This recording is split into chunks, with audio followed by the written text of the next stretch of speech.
Assalamu alaikum, everybody. Bismillah ar-Rahman ar-Rahim. Very excited to be with you again on a Tuesday night. It's been like 2 weeks since we've been together on a Tuesday night, so this is very exciting. First, I wanted to just start by saying that this is a very special evening because we are hitting our 30th Project Illumine Surah. So that's very exciting. It's like it's a milestone, I guess. And actually it reminds me of a really beautiful email that I received recently from someone who's been following us for a very long time that said he wanted to spend his 30 days of Ramadan each night watching one of our Project Illumine surahs because he felt that it was really important. He understands that a lot of people want to rush through the Quran, try and read everything, but what is the point of that if you really don't understand the meaning? So I thought that was really beautiful, and now we've covered, or after tonight we will have covered Surah 30, so there will be one for every night, although we're already almost deep into the first 10 days of Ramadan, which is really mind-blowing. This whole Ramadan, I mean, I don't know, that there's something about time always, I think, since the pandemic, but definitely with Ramadan, and it's just like so much happens. Time in one way goes slowly, and in other ways just speeds by. It's hard to keep up. So I want to just call everyone's attention on that note to the Sheikh's really beautiful khutbah from last Friday, which was on the first Friday of Ramadan, obviously. But every Ramadan he gives very beautiful talks, oftentimes in a masjid, but of course recently in our own Usuli space. But I felt like this talk in particular was so powerful because it was just a reminder of not just that Ramadan is about fasting and being hungry and whatever, but the idea of where will you be next Ramadan, and that every Ramadan is a station and an event, a marking in time, and that each one of us has a certain number of Ramadans in our life, and that every, it's a chance to sort of check in and see where you are. And there were just so many powerful statements that I feel like because Ramadan has been going so quickly, I have not felt like I've had sufficient time to just be like quiet and reflective and thinking in a way that I, feel like I should. I mean, it's just something within myself. I feel like I have not done it enough. I've done beautiful Taraweeh prayers and iftars and all of that, but taking the time to really just be quiet and think about what it is you want to do this Ramadan, where you want to be next Ramadan, who's going to be with you next Ramadan, and who's not going to be with you, and what that means, whether it's your family, your parents, even if your children are like moving out, whatever. I mean, it's like I think back a year to where we were last Ramadan. It feels like a blink of an eye ago. We were in California and life was completely different. We didn't even know that we would be here in Ohio. So it just is really, mind expanding to think a year from now, where will you be? And to think about what you can do to make it a better place, at least spiritually. So it was a very powerful khutbah that I would encourage you to watch if you haven't seen it already. And just a few minor housekeeping items. I just want to thank people who volunteered after our call for help on Saturday for people who are interested in helping with the transcription process and the editing process. We got a number of really wonderful volunteers, so thank you so much. I mentioned to people on a fundraising note that we're doing the Adopt a Surah program and other things, so please visit our donation page and also our launch good page. But the one thing that I didn't mention is that something that you can do is if you have a PayPal account, you can identify us, the Institute for Advanced Usuli Studies, our official name, as your favorite charity. So every time that you purchase something through PayPal, you'll see at the very bottom you have an opportunity to choose to donate $1. So it's just a nice, very easy way to do something nice for Usuli. So it's easy, you just log into your PayPal account and look for where you can set your favorite charity and look us up. Again, it's the Institute for Advanced Usuli Studies.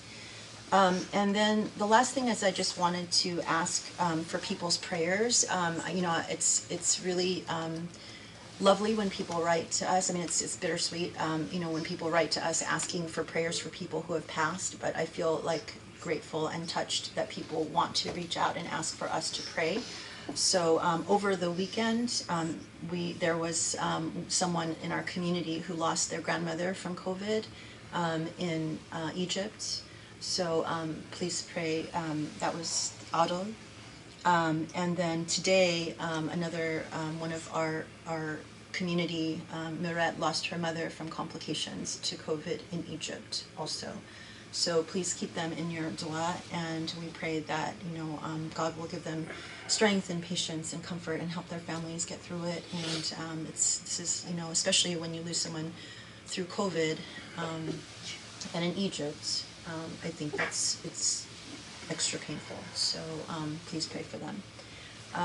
And with that, I am really excited for Surah Al-Qalam and looking forward to a wonderful session, inshallah. بسم الله الرحمن الرحيم الحمد لله رب العالمين والصلاة والسلام على محمد وعلى آله وأصحابه ومن تبعهم بإحسان إلى يوم الدين اللهم اشرح لي صدري ويسر لي أمري واحلل عقدة من لساني يفقهوا قولي يا رب العالمين.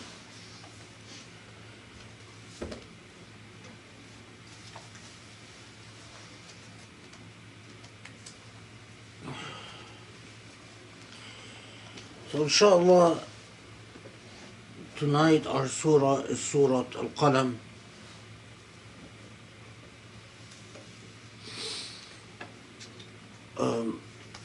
Surah Al-Qalam.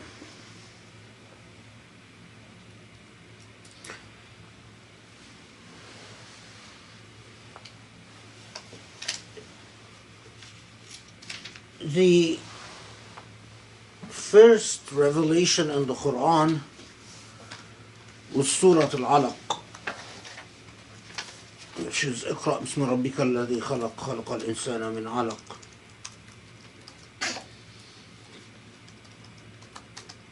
And most authorities, a clear majority, says that the second revelation directly after Surah Al-Alaq was Surah Al-Qalam.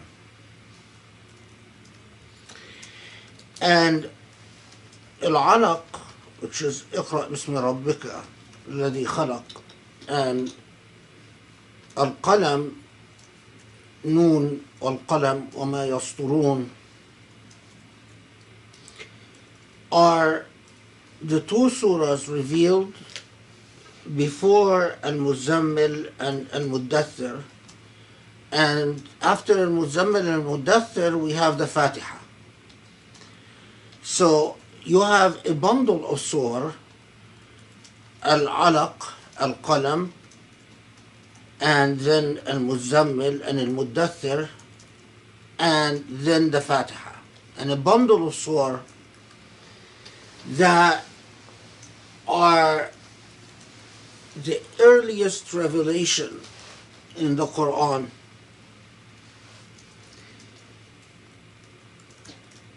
And a wise person would pause. We covered Al-Muzammil and Al-Muddathir, and we saw the call that Allah subhanahu wa ta'ala places for human beings through Al-Muzammil and Al-Muddathir. And the Fatiha I've covered years ago in the regular tafsir, long before Project Illumine.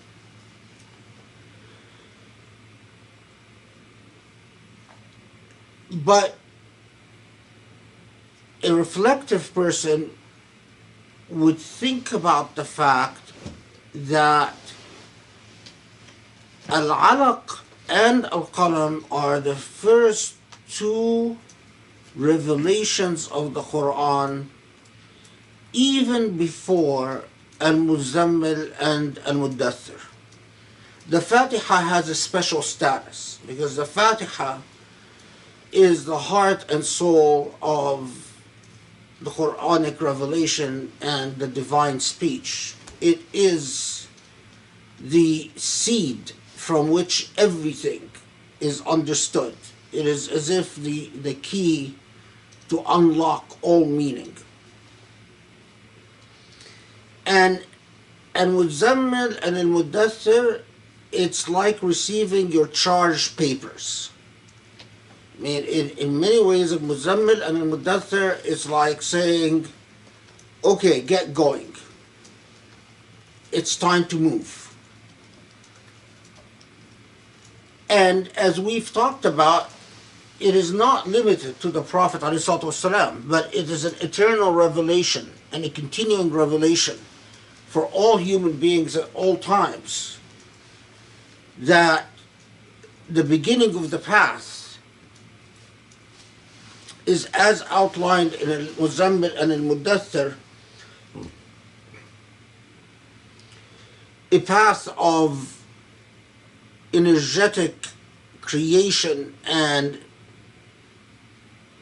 a relentless mission on behalf of God subhanahu wa ta'ala. But we go back and we say, why Al-Alaq and why Al-Qalam? Al-Alaq, of course, we talked about years ago, long before Project Illumine.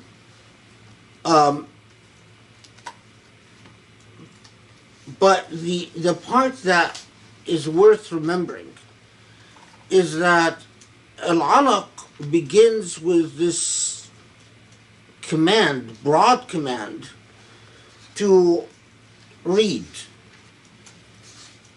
Iqra. And read means to reflect. And if you are going to read, there has to be writing to be read.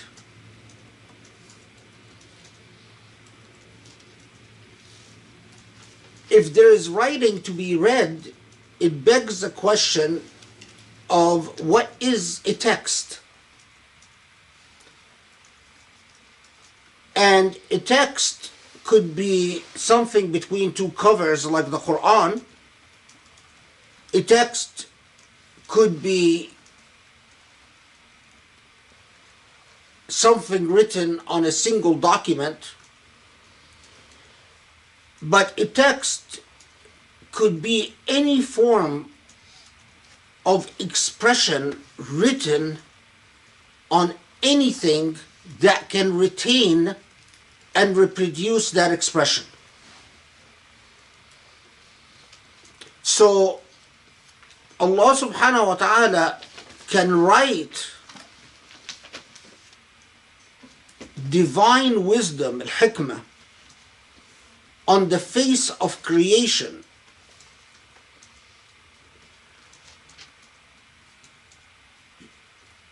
So if you observe and you learn to read the habits and practices of birds in the skies, you will understand that Allah writes through creation things that you can read and you can absorb. But Allah in Surah Al-Alaq says, Iqra, to read, and then reminds you of the pen. Then in Surah Al-Qalam, the second revelation, we again get the pen. And it would make perfect sense for a Muslim to say the first two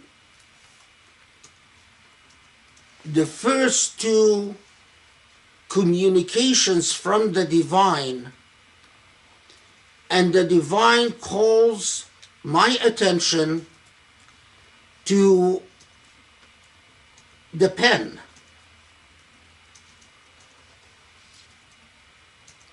Of course, then you must ask, well, what is the pen? But this is very significant, as we will see, because what did Allah choose to be the first thing that Allah calls our attention to? And this is core, and this is something that we cannot be oblivious to.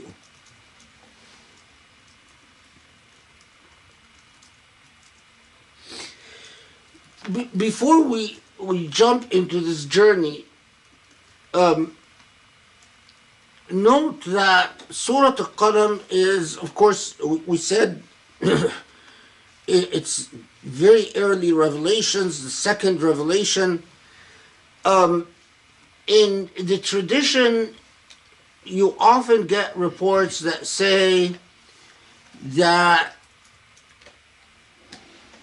the first part of Surah Al-Qalam was the second revelation in Mecca, but then there are parts of Surah Al-Qalam that was revealed much later, but before the Prophet ﷺ died, the Prophet instructed that this later revelation should be included in Surah Al-Qalam.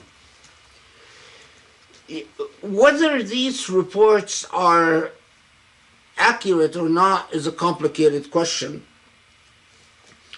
But in the case of Surah Al-Qalam, it doesn't really matter.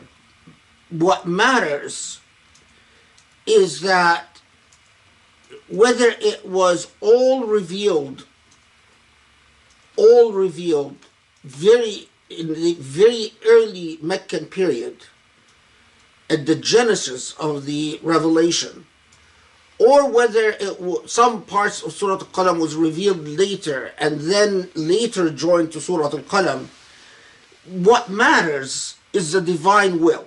And the divine will is that we understand Surah Al-Qalam as the earliest divine speech. In other words, these are the commandments that God chooses to communicate to us first before anything else.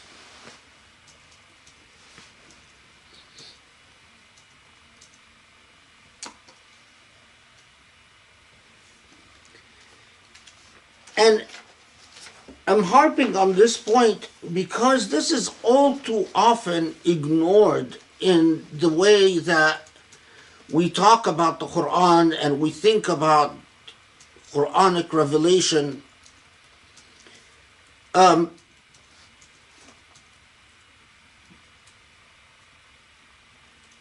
Whatever God flagged as a priority in the earliest revelation given to human beings must become a priority for us.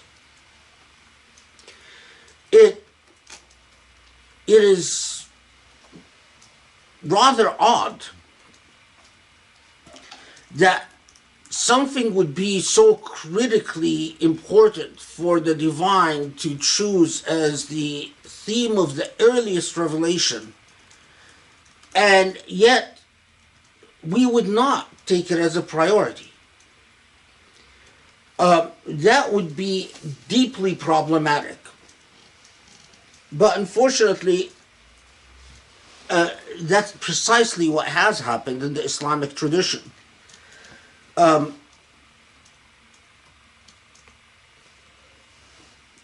So what are the themes that Allah flags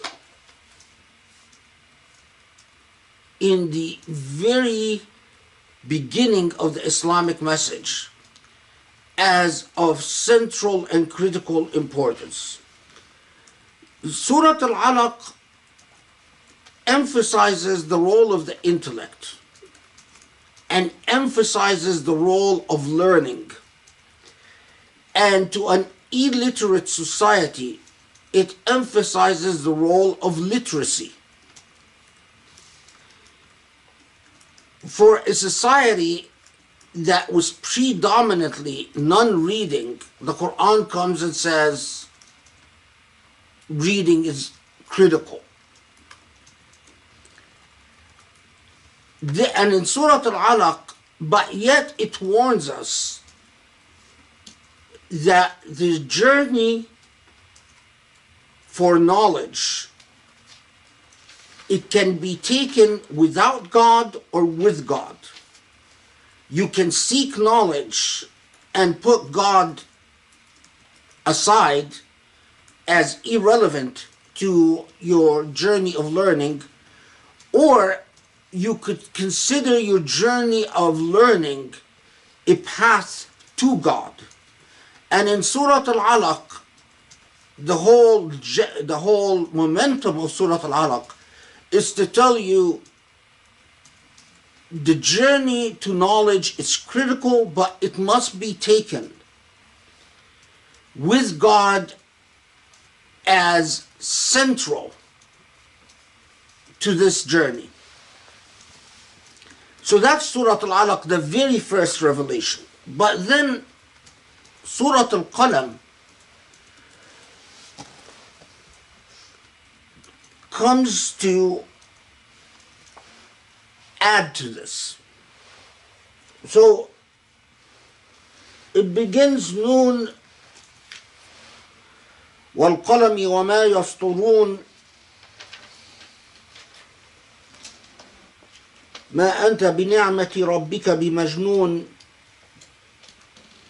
وَإِنَّ لَكَ لَأَجْرًا غَيْرَ مَمْنُونَ وَإِنَّكَ لَعَلَى خُلُقٍ عَظِيمٍ. Noon, the letter Noon in the Arabic alphabet, and by the pen and what they inscribe,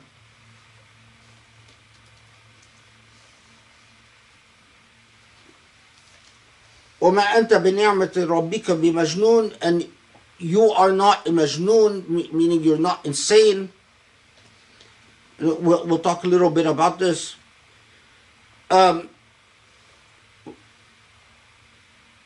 وَإِنَّ لَكَ لَأَجْرًا غَيْرَ مَمْنُونَ وَإِنَّكَ لَعَلَى خُلُقٍ عَظِيمٍ. So you have an unceasing reward, an uninterrupted reward, and you are of an exalted or perfected khuluq or character.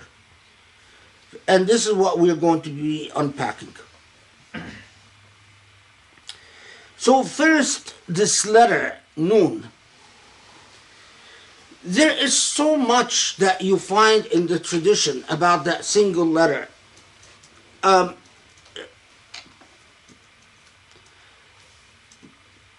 Some of it can be traced back to the qusas, to the storytellers, so it's not very reliable.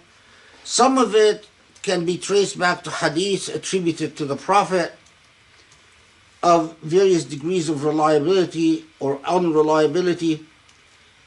And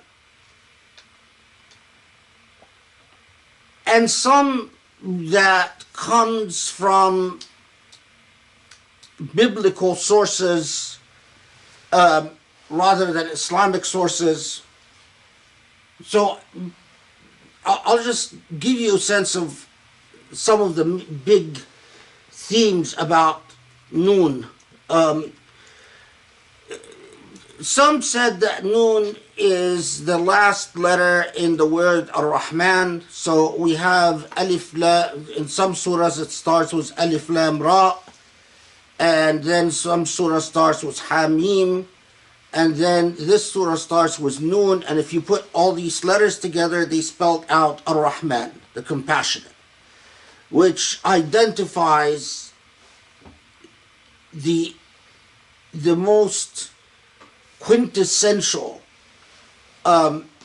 characteristic of Allah subhanahu wa ta'ala.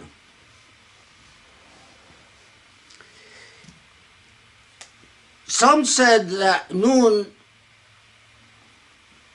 is one of the names of the Prophet ﷺ in the heavens, in the Mala' al-A'la.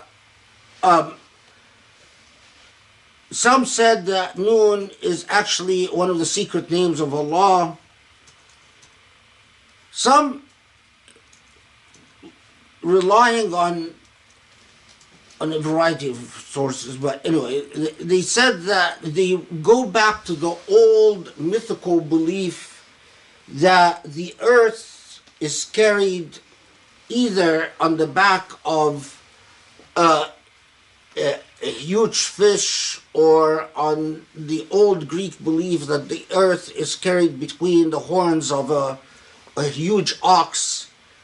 And they speculated that Noon is referring to the fish that is carrying the whale that is carrying the earth, or the ox that is carrying the earth between its two horns. So you get these, these remarkable fantasies about what Noon might be referring to, and a lot of these traditions goes back to the storytellers.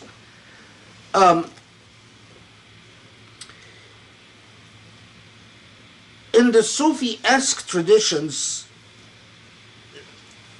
they said that Noon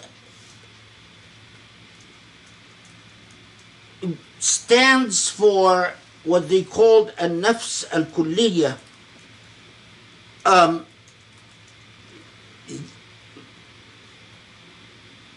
The best way to translate that is sort of the essential soul. While Al-Qalam stands for Al-Aql Kulli, or the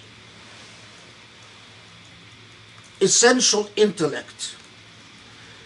And so Noon and Al-Qalam represent the soul and the intellect, and the reason they say that is to go on to argue that balance can only be attained when the soul and the intellect are in fact in harmony. But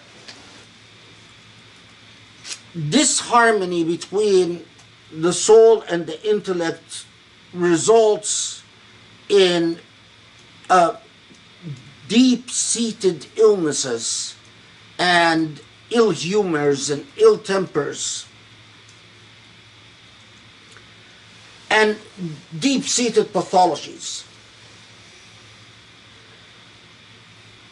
Again, in the Sufi-esque tradition,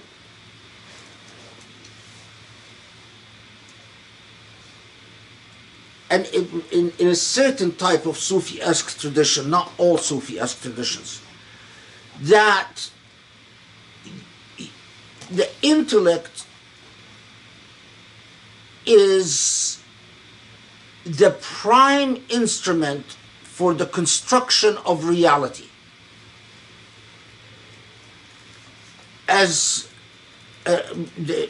often the way they would put it is تنتقش في النفس صور الموجودات بتأثير العقل, that the intellect is constantly constructing for the nafs, for the self, the nature of reality.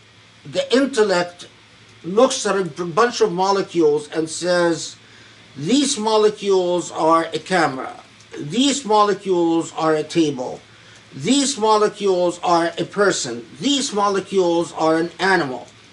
And the intellect is perceiving and constructing and interpreting for the self. But the self is the place where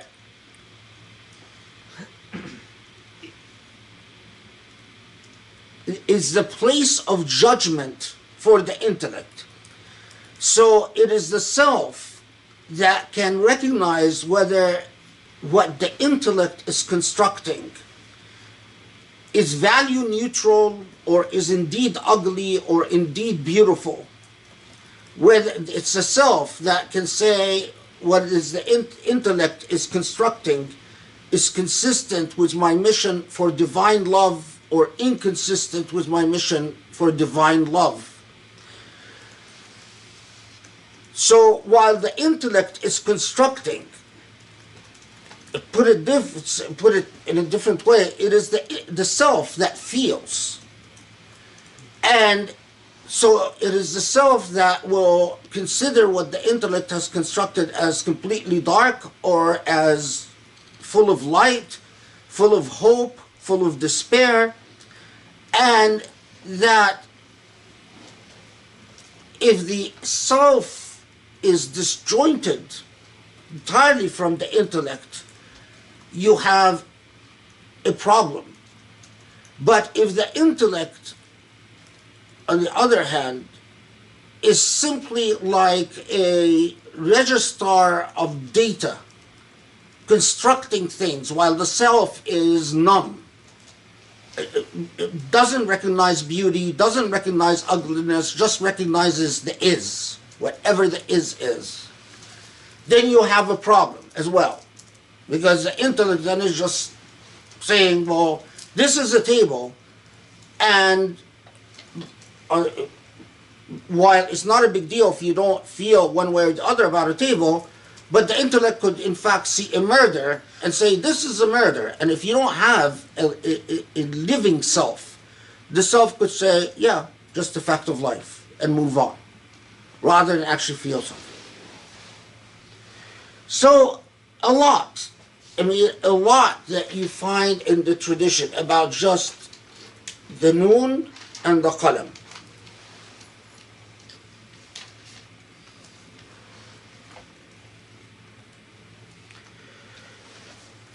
I don't know if noon in fact stands for the last letter of Ar-Rahman, or whether noon stands for an-nafs kulliyah, or whether, as some Sufis said, the noon stands for nur, the light of the divine.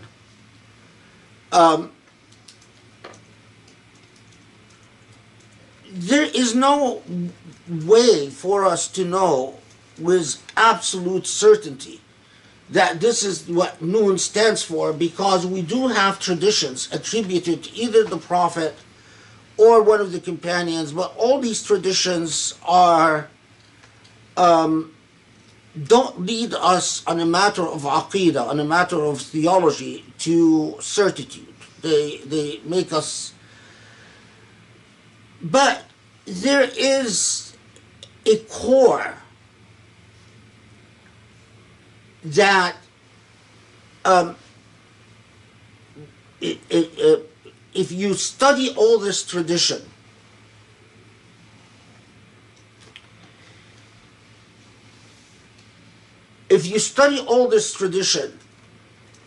and you look at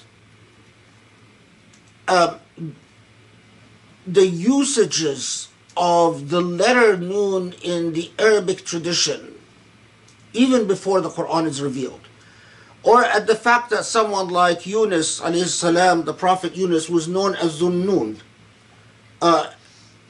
Dhunnun meaning the man, I don't know how to, the man of the fish, but not literally, meaning that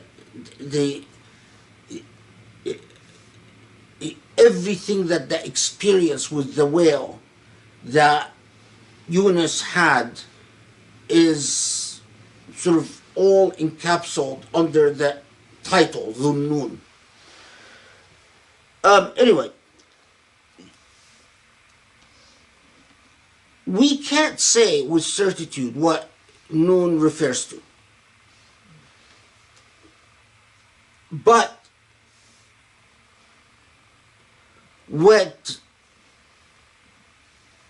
if you study everything that has been said about a noon, and you pray on a noon, that single letter, and what I think is that letter, if you don't you pray on it and reflect on everything that is written about it. It is as if, how do I put this?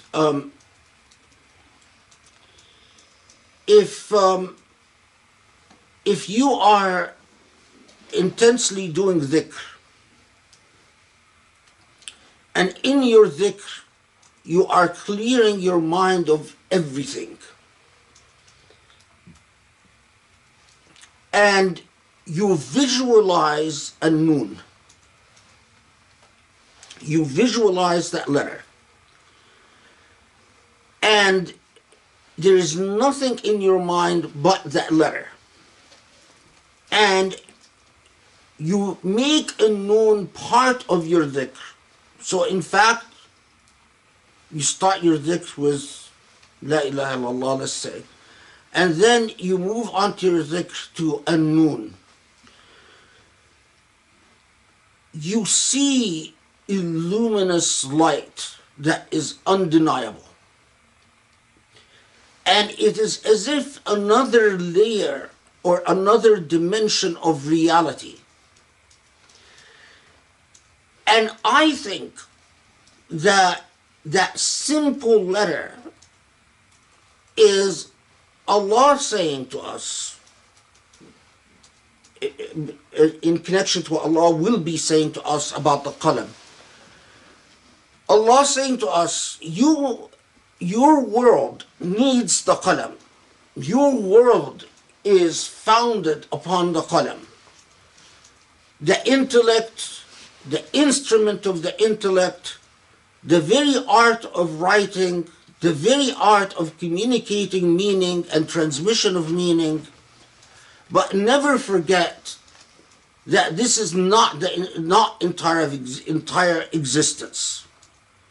That your existence is full of mysteries, and these mysteries are with the divine. It resides where the luminosity of the divine is. And that is why noon remains a mystery. But within this mystery, it's like, put it differently, don't you ever think that Al-Qalam and everything that surrounds Al-Qalam will give you access to the full truth. It will not. And then it would be very consistent with what Surah Al-Alaq says. Because Surah Al-Alaq had a very similar message. And then it would make perfect sense for Allah subhanahu wa ta'ala in the second direct revelation to invoke a letter that arguably even, not just in the Arab tradition, but even in the Hebrew and Aramaic traditions, a noon was always a mysterious letter. And it was always a letter that connoted luminosity and mystery. So, to Allah to swear by it, and then swear by the Qalam, it would be a perfect reminder of our own limitations, as Allah is telling us to direct our attention to the intellect and its product. Is this point clear? Okay. Okay, so then Al-Qalam, وَمَا يَسْطُرُونَ, the pen and what they write. And we already mentioned that for so many theologians, Sufi-esque and non-Sufi-esque, Qalam could be the writing instrument, the pen, and the Qalam is also the same word is used for intellect. So it could be the pen as a tool and what they write, and it could be the intellect and what they write. And here we have some traditions not necessarily very reliable that said that say that the first thing that Allah created in the universe is the pen. And that Allah, after creating the pen, told the pen to write. And in these traditions, the pen responds back and says, "What shall I write?" And then Allah tells the pen to write the qadar, the fate, up to the hereafter. Now, I don't deny that there must be things that are fated by the divine, but these traditions, although if you look at Tabari, for instance, you find he reports so many of them, are traditions I don't put a lot of weight on. But the qalam or the pen, it could be, arguably, it could be a symbol for what Allah has fated. And that's sort of a traditional position. If you ask a lot of traditional mufassirun, they'll tell you what the qalam is and وَمَا يَسْطُرُونَ is what the qadarullah, what Allah has fated to happen, including when people will be born, when people will die, when people, so on and so forth. But that's not what I believe. Rather, Al-Qalam wa ma yasturun is the following. Remember again, I underscore that this is the second revelation. And after Allah has reminded us already of the Qalam and the responsibility of reading, now Allah is reminding us of the responsibility of the written word. And why is Allah reminding us of the responsibility of the written word? Remember that all the other prophets relied in their mission upon kharq al-adat, upon miraculous events.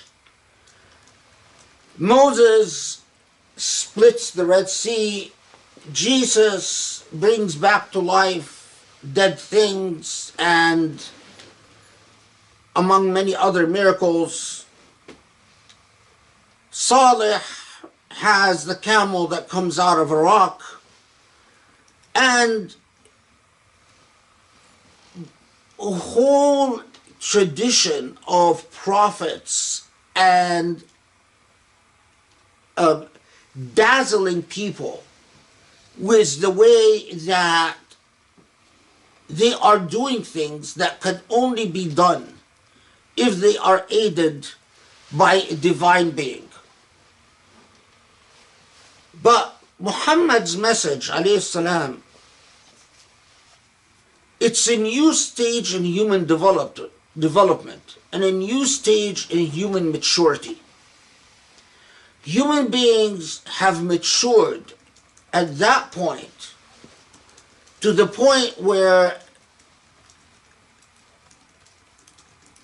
writing and speech and language has developed significantly, and sciences have developed significantly, and their ability to retain and create libraries have developed significantly. And now the miracle is the written word. And the written word is an enormous responsibility. As we will see in Surah Al-Qalam itself, when it talks to those who are not following Muhammad, those who do not believe Muhammad, it will tell them, do you have a book that you are studying? as if it is the book, the text, that plays the critical role as the standard for producing evidence of what is right or what is wrong.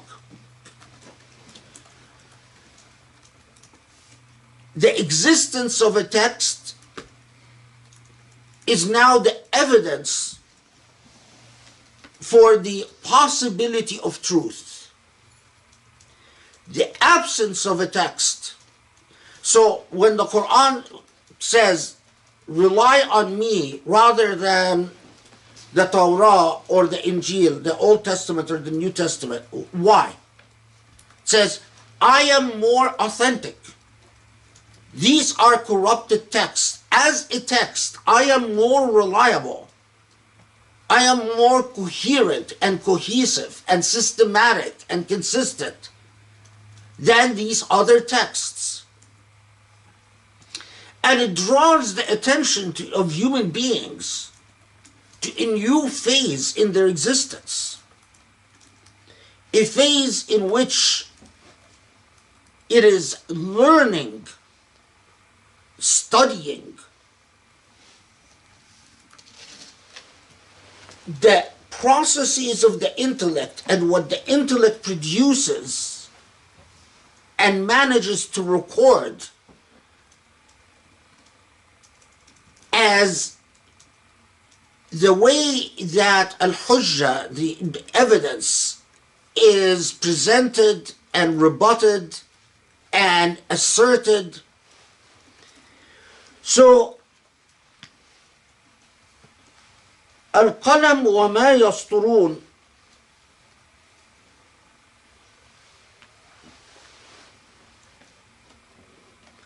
by that miraculous thing that Allah has created, the ability to write. And indeed, we've talked, for instance, in Surah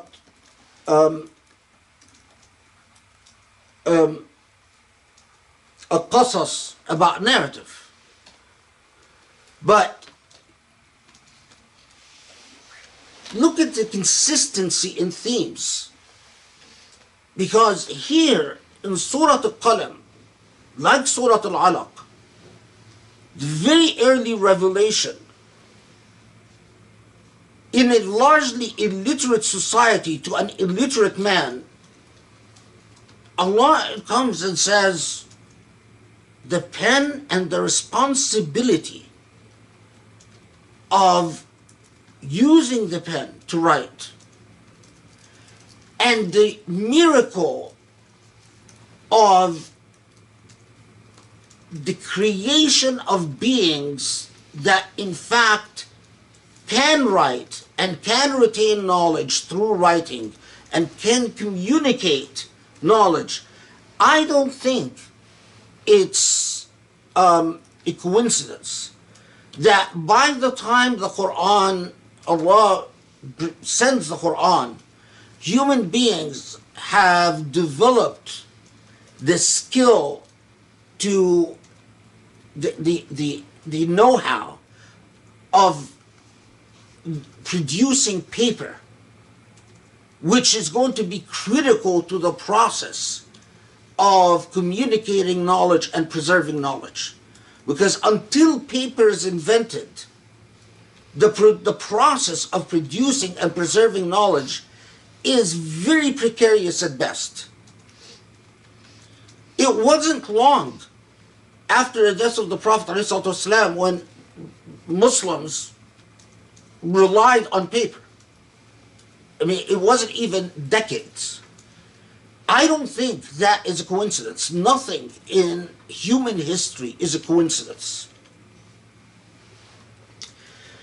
And it is remarkable that it starts out, and you can imagine the reaction of Arabs when here's this man who's saying, I am a prophet, and he himself doesn't read or write. And he comes and he's communicating to them what he's received as revelation, and 2 consecutive surahs. What is he emphasizing? Reading and writing. How would you have reacted? It is, for me, it is clear proof that this is not coming from him. This is coming from well beyond him. Because if he was speaking his consciousness, it wouldn't make any sense. And he knows that when his first 2 revelations is about pen and writing and reading, what are Arabs going to say? They're going to say, you're insane, you're crazy. And this is exactly what happened. So,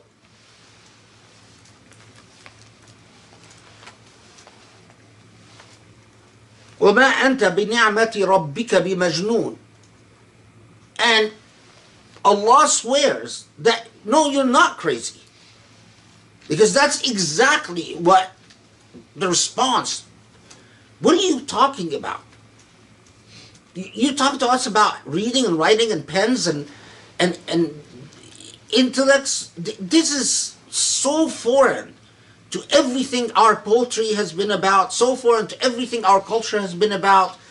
Where are you coming from? It's like coming from outer space, like an alien from outer space.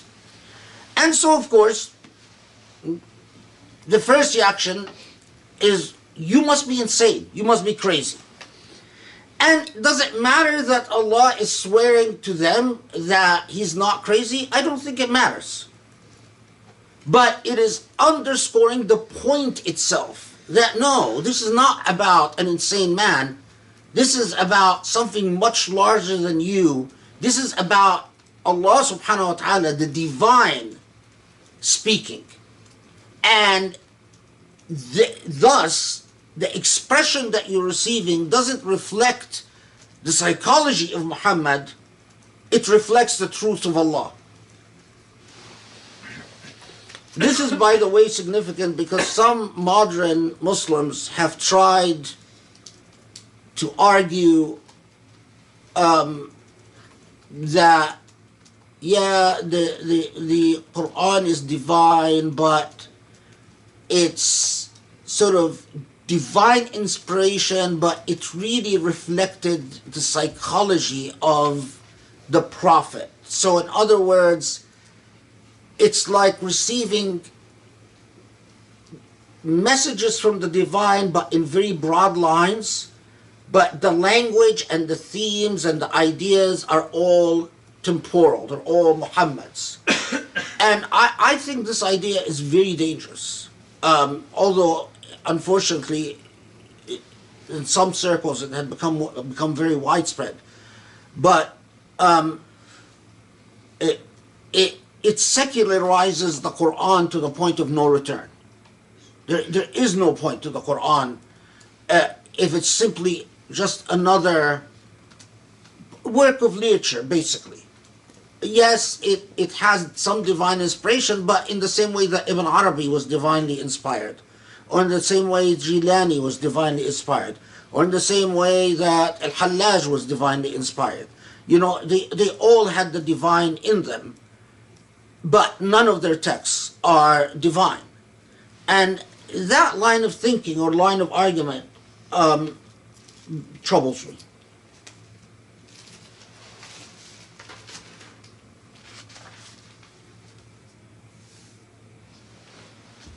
Okay.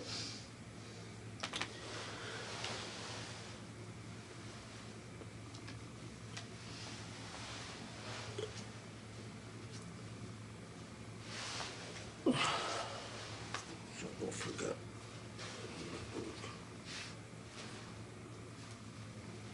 Just tap it.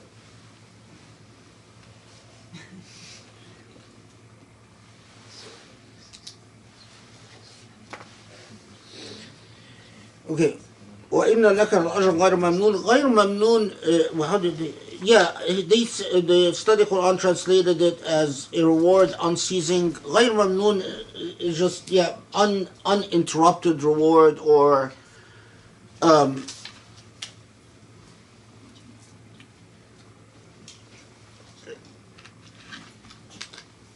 وإنك لعلى خلق عظيم.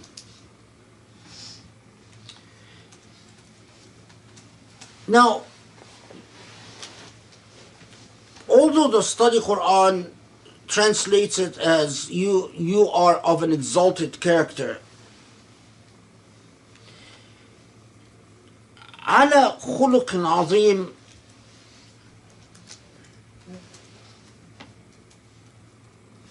it's like saying, Allah saying, your ethics, you have a great ethical being, or you are of great ethical character. And very early on in the revelation, that begs the question of why.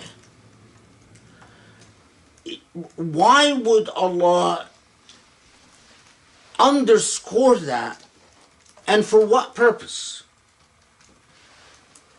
We know that by that time, Muhammad, by the time Surah Al-Qalam comes down, Muhammad has been now a prophet for a very short time. And he is in a very vulnerable position. So if for the Quran to come and say, وَإِنَّكَ لَعَلَى خُلْقٍ عَظِيمٍ, his detractors could impeach, could respond to this rather confident statement, right? Because they're not believers, and say, yeah, well, you think that you have a great ethical character. Well, you're just insane, you're crazy, you're ill, and this is exactly what they do. So if you think about it,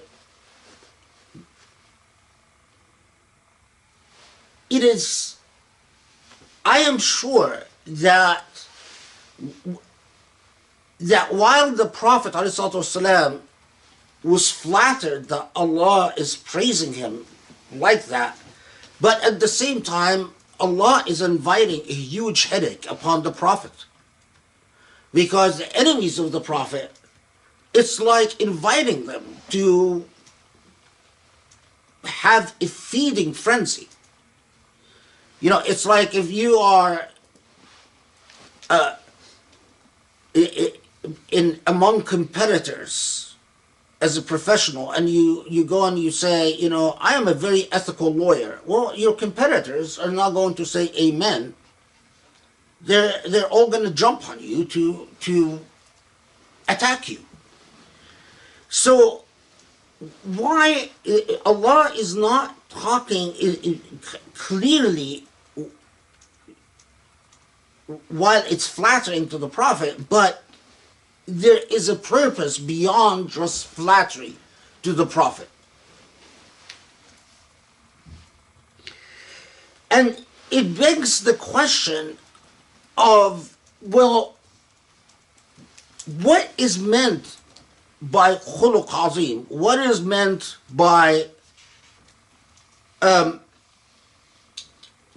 great ethical character?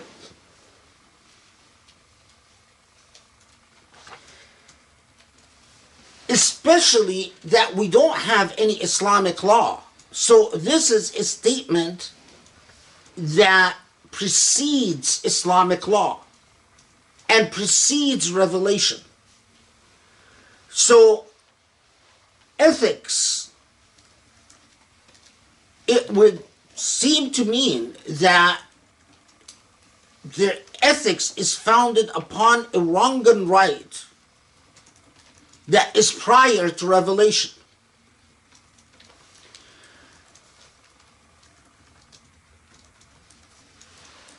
So when they thought about good ethical character, so for instance, the things that the commentators always mention are things like afu, forgiveness, hilm, patience and forbearance, jud, generosity, sabr, patience, rahmah, mercy, kindness, right?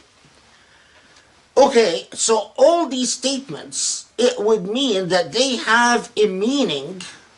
Mercy means something that is ethical prior to any divine revelation. Why does that make a difference? Because if ethics exist by virtue of creation prior to any revelation, then they define moral responsibility even in the absence of revelation. So long before the prophet became a prophet, and long before the prophet had any revelation, God looked upon the prophet and said, you have afu, you are forgiving. You have hilm, you have forbearance. You have jud, you are generous. You have sabr, you are patient. You have rahmah, you are merciful. You have lin al-janib, you're kind to family and friends. And Allah recognized all of these qualities as good ethical qualities before revelation and before a text. So where did they come from?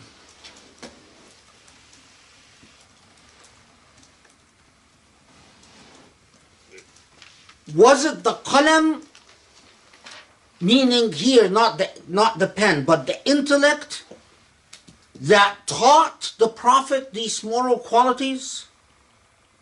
Was it the nafs? Was it the balance between the nafs and the intellect?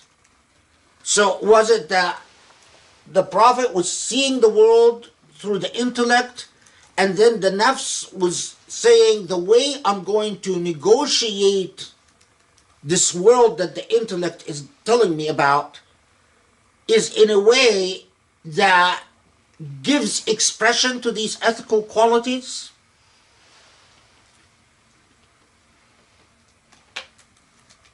And the answer is yes, but then the prophet becomes a moral example, not simply through the revelation, but not only through the revelation, but a moral example as to how he negotiated the realities of life to give expression to these ethical qualities. But there's something that is a subtlety that is very important. We know that al-af, forgiveness, is a moral quality. We know that hilm, forbearance, is a moral quality. We know that jud, generosity, is a moral quality. We know that sabr, patience, is a moral quality. We know that rahmah, mercy, is a moral quality. Okay? But how do we define patience or forbearance or mercy or generosity? Are they defined abstractly once and for all times and ages to come? Or are they defined contextually?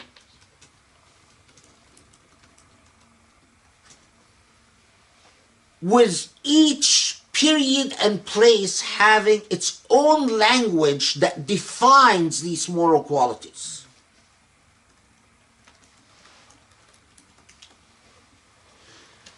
So, could it be that what would count as merciful in one place and in one time would count as cruel in a different time and place?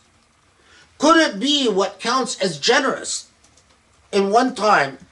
Let me just give you a very obvious example. Once upon a time, if you offered someone some goat milk, you were being very generous. If I see someone in the United States in great need and I offer them a glass of milk, am I being greatly generous? I think most people say no. Things have changed. They're very different. Now, this gave rise to a debate,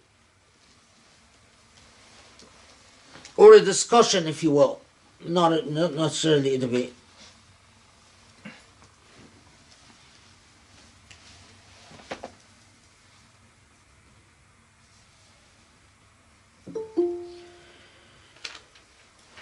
They said الخلق الطبع المتكلف أو المتكلف، while الخيم الطبع الغريزي. They said that خلق is ethical character that depends on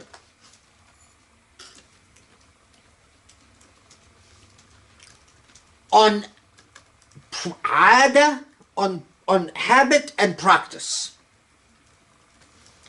While what is known as الخيم is الطبع الغريزي, instinctive moral character that is not dependent on. So what is an example of khiyam? I can't argue that if I beat someone to a bloody pulp, that's merciful in some places or not merciful in other places. One can make a very good argument that beating someone to a bloody pulp is not merciful in all times and all places. A clearer example, obviously, would be murder, if I kill someone. But there is very good evidence that all forms of beatings are not good, generous moral character. When someone serves the Prophet ﷺ and says, I served him for 20 years and he never told me, he never reprimanded me for anything I've done, it's evidence that anger is not sometimes okay or other times not okay, that it's always not good moral character. But not conclusive evidence, because it could be the forms of anger, how you express anger, could in fact differ from one society to another. In some societies, being angry is yelling and screaming. In other societies, being angry could be throwing a stone behind someone as they leave. Or in another society, expressing anger could be taking a bucket of water and spilling it, and that's cursing them forever. These are all expressions of anger. The moral essential is that we don't want the type of anger that expresses unkindness and lack of mercy, etc., etc. But the forms of the anger differ greatly from one place to another. So الطبع الخيم الطبع الغريزي, while أخلاق الطبع المتكلف or طبع المتكلف, that akhlaq depends, at least in their as applied ethics, do differ from one place to another. So when Allah subhanahu wa ta'ala comes and says, وَإِنَّكَ لَعَلَى خُلُقٍ عَظِيمٍ, Our ancestors, because they took surah far more seriously than we did, they said, Allah is challenging us to use that great moral responsibility of the qalam wa ma yasturun, intellect, and what you actually do with the intellect, what you produce with the intellect, to think about the nature of ethics. And whether, when we study the example of the Prophet, what are we learning from the example of the Prophet?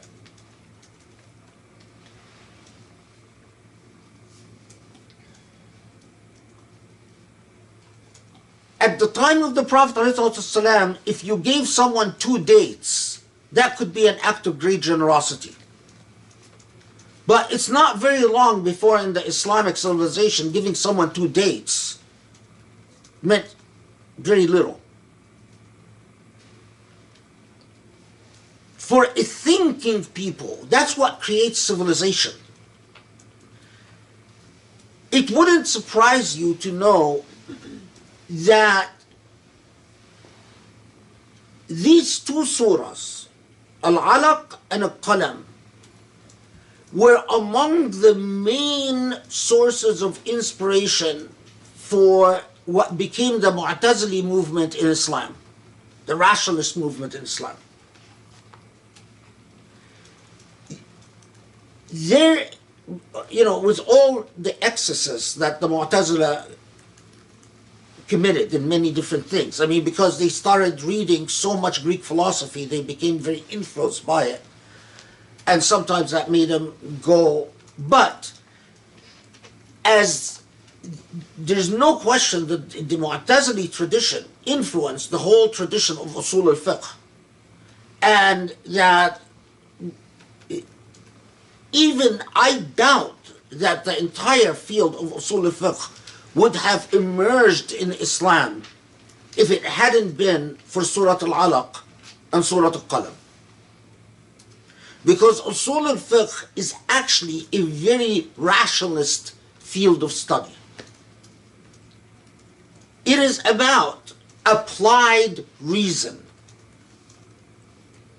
And people who don't understand Usul al-Fiqh, they think that Usul al-Fiqh can be given effect.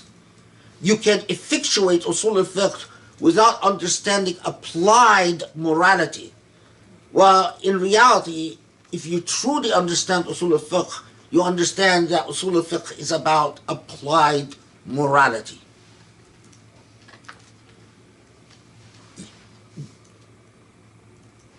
Sadly, it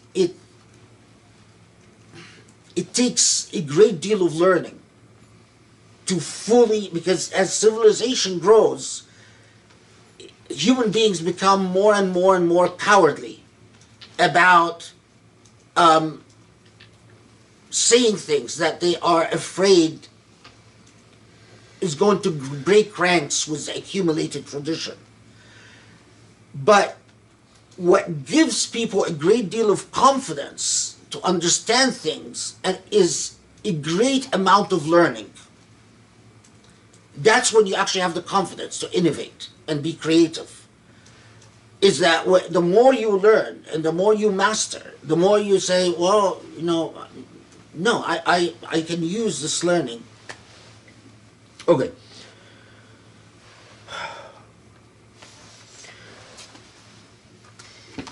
Some important points about وَإِنَّكَ لَعَلَى خُلْقٍ عَظِيمٍ. Remember that Aisha was often asked, there are several traditions, all that have the same nature. When she was asked about the Prophet's moral character, and her very famous reply was, his moral character was the Quran. And in many of the traditions, she actually says, well, haven't you read the Quran? And then they say, yes. Say, well, his moral character was the Quran. But which I mean, yeah, there are many versions of this tradition. It was transmitted by so many people that I think is probably mutawatir.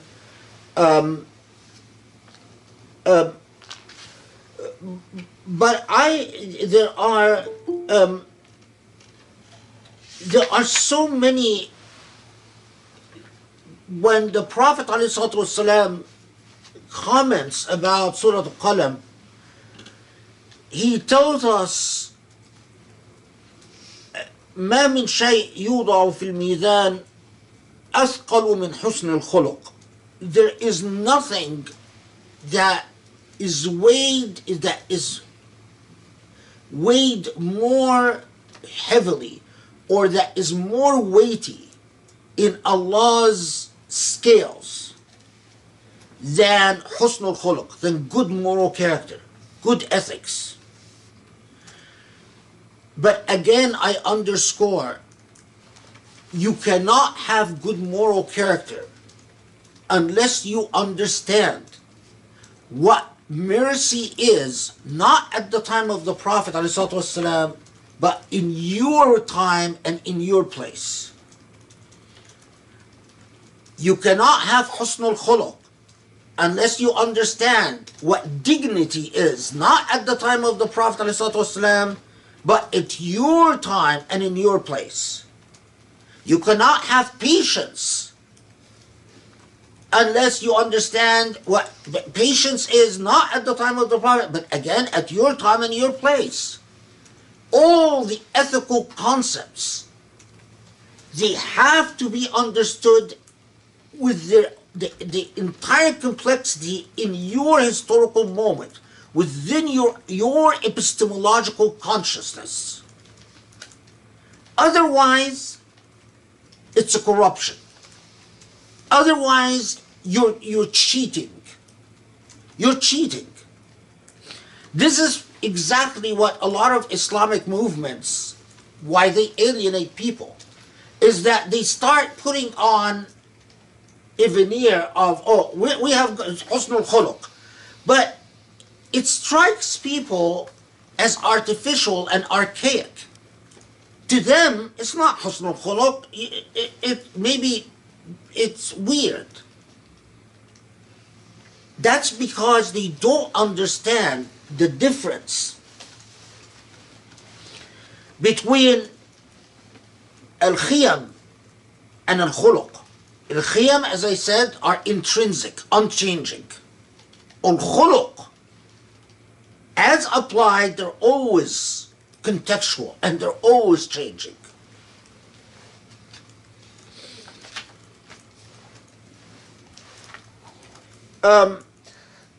There's another hadith, again, the Prophet ﷺ says, إن صاحب حسن الخلق لا يبلغ درجة الصائم القائم. That a person who has good ethical character in Allah's eyes is as weighty as someone who is constantly fasting and constantly does qiyam al-layl, worshipping throughout the night. So, I mean, think about this. When the Prophet ﷺ says, in the hereafter, nothing is as weighty as good moral character. So when our ancestors spent a lot of time trying to understand what is good moral character, that's why. You can't just cheat and say, well, I'll just, do what a bunch of hadiths that I read tell me. Because then, you're not doing al-Qalam wa ma yasturun. You're cheating. You're not using your intellect. You're not discharging your responsibility towards how the intellect retains knowledge and reproduces knowledge. You're cheating. You want to be like a monkey memorizing, or a parrot memorizing words and reproducing them. You can't do it that way. It can't be done.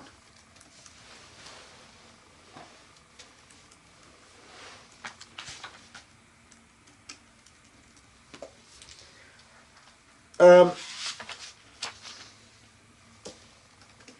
yeah, oh, I forgot to say this. That among the things that have always struck me, for instance, when one of the companions, I don't remember which one, who's asked about khuluqun nabi, the character of the Prophet ﷺ, and then he says something that I think is really interesting. He says, ما دعاه أحد من أهل بيته ولا صحابته إلا قال لبيك. Well, no one, any member of his family, or his friends, or his companions, who called upon him, the Prophet's response would always be labbaik. Like, labbaik is like saying, by our language today, yes sir, I'm here for you. Now, think about that. Because it gives you a sense for what his true character was, right? A man, every time a family member, he has a large household. He has all these companions. He has all these followers. He has all these hypocrites, right? The hypocrites of Medina. And he has all the kuffar. And he always responds, yes sir, I'm here for you. How many of you who have always been in a good mood that every time someone called upon you, you smiled and say, yes sir, I'm here for you?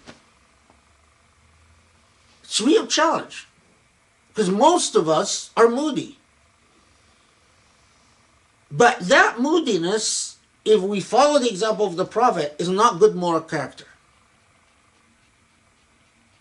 Being in a good mood and saying, yes, I'll help right away, and then in a different mood, basically leave me alone. Even if you don't say leave me alone, but effectively that's what you're saying. Or, yeah, what do you want? Or what is it? Bad moral character. That is the sunnah of the Prophet ﷺ, far more than all the ostentatious stuff that we practice. Like, that is core and heart of the sunnah of the Prophet, far more than whether the curtain separating men and women, which, by the way, we have no evidence that it was any of the mosques of the Prophet, is, up there or not. But how many times have you heard Muslims talk about, in an analytical way, what good ethics mean that we learn from what the Prophet ﷺ was? I mean, to actually teach our children that saying, yeah, what do you want? Or what is it? Was actually un-Islamic. Because it is un-Islamic.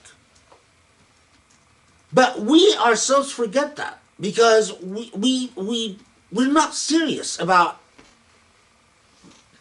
engaging our Islamic ethics.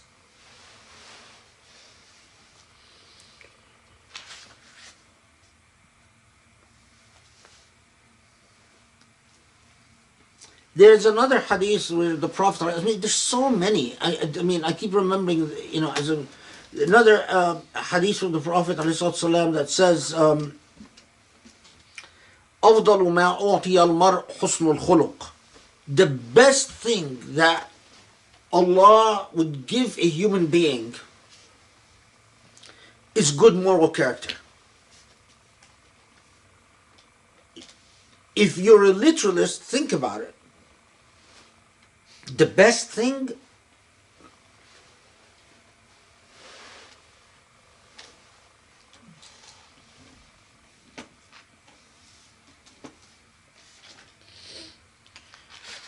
okay.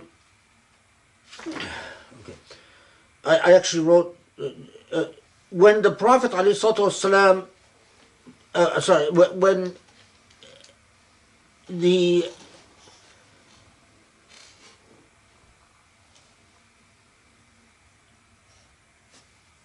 Aisha is asked about, again, this ayah, حسن الخلق, and she responds, لم يكن فاحشا ولا متفاحشا ولا صخابا في الأسواق ولا يجزي السيئة بالسيئة ولكن يعفو ويصفح.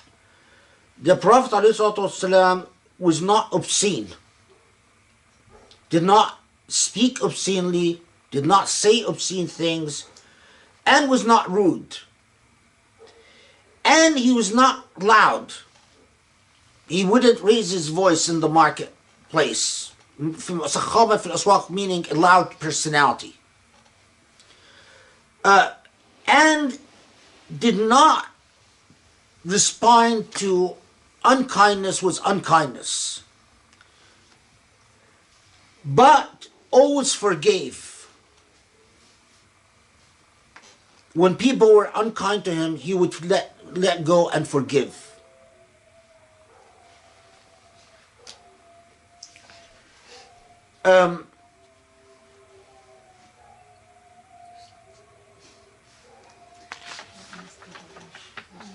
In the context of, again, this ayah, there is the Prophet ﷺ is asked about حسن الخلق, and one of his responses, I mean, and there's so much, but I've just the things that I think are the most important. He said, لا يدخل الجنة قنان.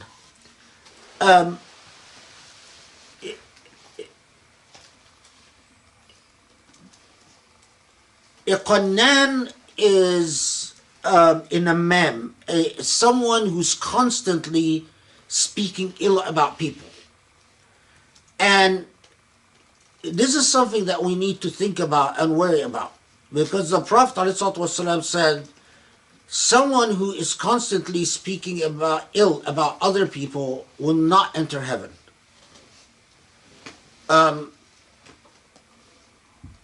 Considering how widespread that practice is, it is far more important than whether you grow a beard or not. Because this could be what actually be your doom in the hereafter. You've spoken ill about so many people. And so it's something that to think about and to take seriously. Bismillah ar-Rahman ar-Rahim. Okay? Okay. Yeah. Bismillah ar-Rahman ar-Rahim. Of course, the very famous hadith that is, I think, another hadith that probably reaches the point of mutawatir, where the Prophet ﷺ says, وَمَا جِئْتُ إِلَّا لِأُتَمِّمْ مَكَارِمَ الْأَخْلَاقِ, that the reason the Prophet's prophecy is to perfect ethical, moral character. Of course, again, the problem in the way that a lot of people understand this hadith is that they think that they can derive what ethical character is from the ahistorical text, meaning the text disembodied from its historical context. And then it's a matter of then applying whatever they imagine to be an ethical character in a as if a straitjacket. But as I said, ethical values are constant, like truthfulness, mercy, generosity. But what they mean is contextual and contingent on the world of meaning created by human beings in their interactions. Because as we said, the aql constructs reality and the nafs receives that reality. And we are constantly constructing realities in often creative and turbulent ways. And it is not it is a process that requires a great deal of understanding and a great deal of comprehension for, in fact, for Islam to become a mercy unto mankind or unto humankind. Okay, let's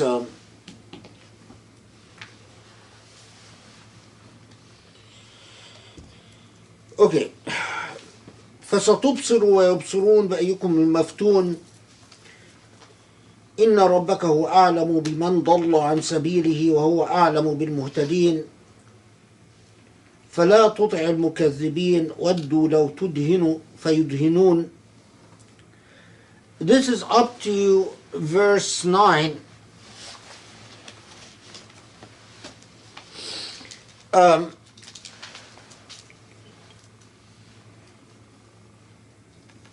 Up to verse 9, so do not obey the deniers. I'm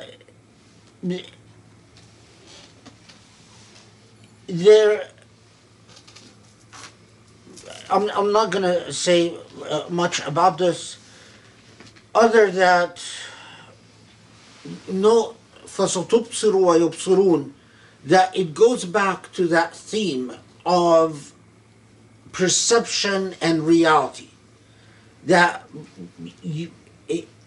relating back to the whole notion of the intellect constructing reality, that there will come a time where it's not going to be a matter of interpretation, and you are going to see the truth for what the truth is, and they will see the truth, and at that time there will be no denying what the truth is. Note again, بأيكم المفتون. This is 6. Which of you is afflicted? Maftun is they are arguing, those who do not believe the Prophet, you are deluded. Either you're insane or you are imagining things. You are deluded. Subjectivity of the creation and perception and creation of reality. And Allah is responding on behalf of the Prophet and say, well, they'll see who's deluded.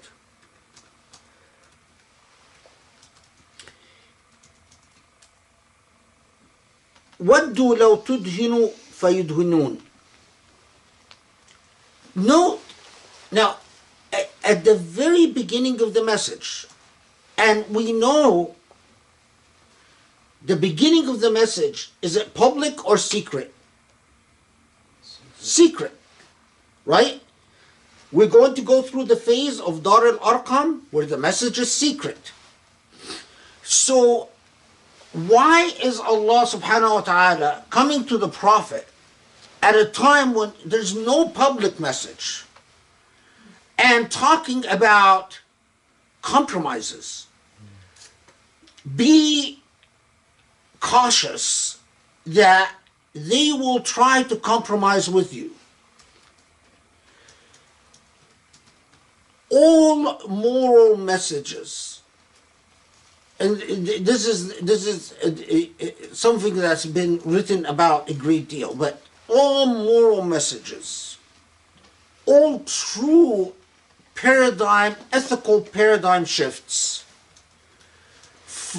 have a challenge that at one point or another there comes this critical juncture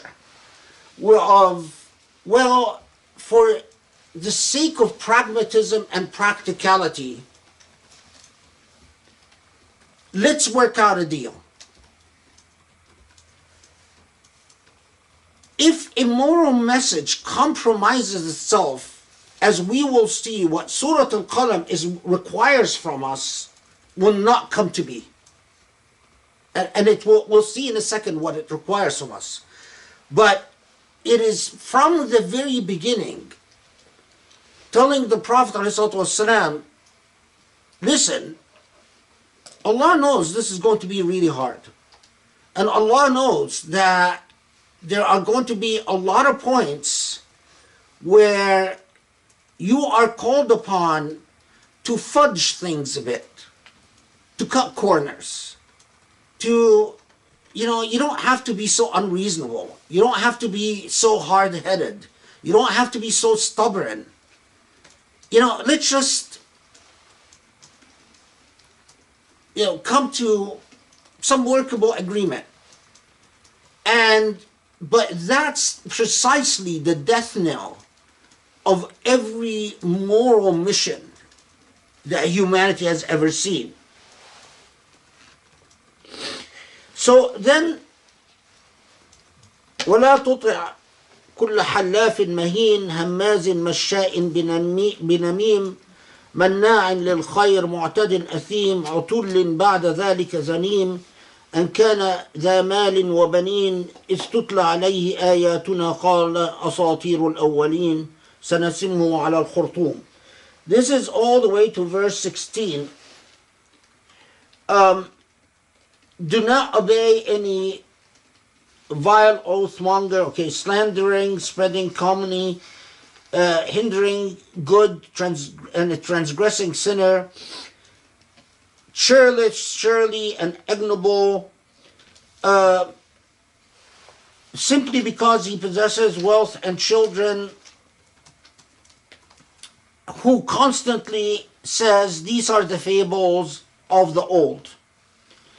And then, سَنَسِمُهُ عَلَى الْخُرْطُومِ, we shall brand him on the snout. Who's it talking about? It's obviously talking about a very obnoxious, rude person.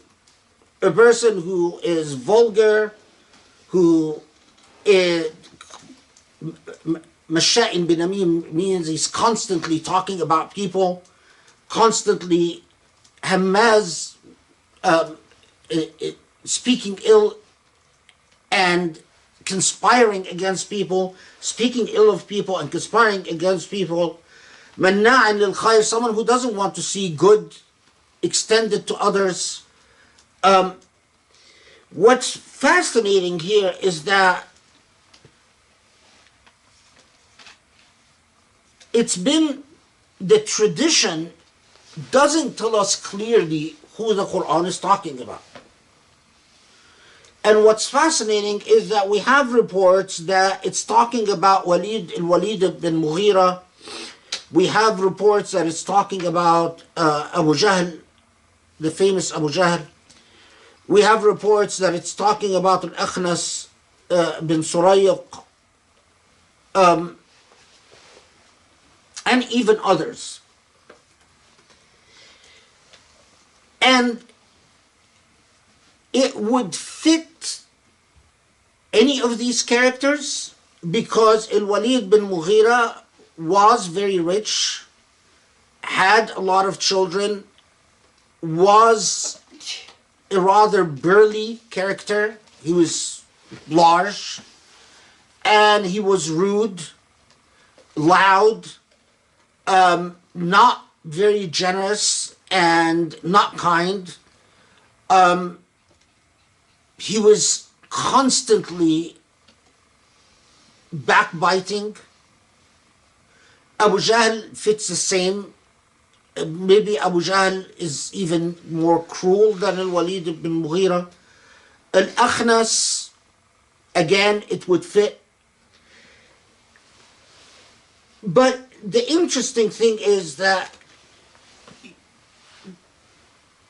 all of these are fitted to the Quranic description after the fact. In other words, commentators looked at these verses and said, well, they would seem to describe Al-Walid bin Mughira or Abu Jahl rather well. So it must have been talking about them. But what if it's not talking about any of them in particular? What if it's talking about a prototype?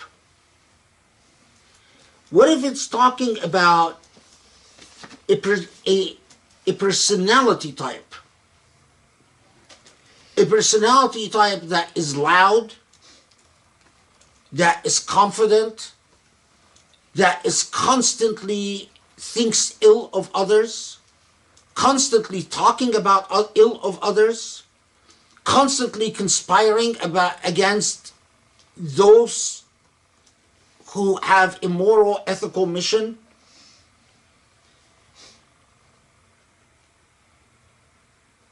Its problem is its arrogance. It's wealthy. It doesn't understand need. And so it has no sympathy for need. And therefore, when a moral message reaches them like this, their immediate response, because it challenges them to change their moral character, their response is, well, it must be just pure fabrication. It must be just fantasy. It can't be true. Anything that requires me to give up my entitled lifestyle, my obnoxious lifestyle, cannot be true. Now, interestingly, a lot of this goes back to Sanasimu al-Khurtum.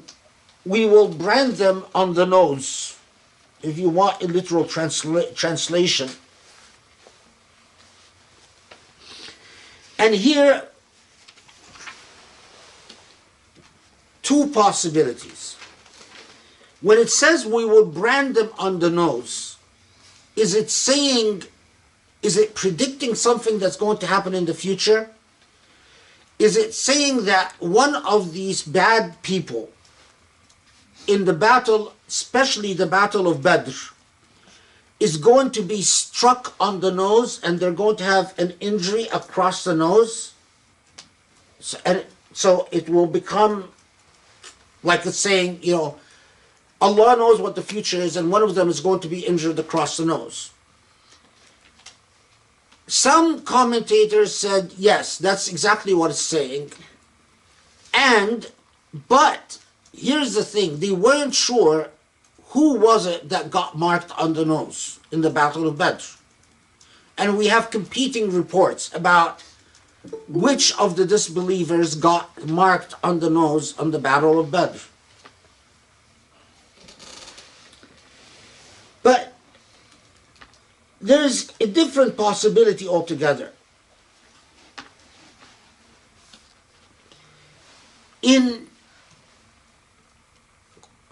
Arabic at the time, and even Arabic to today,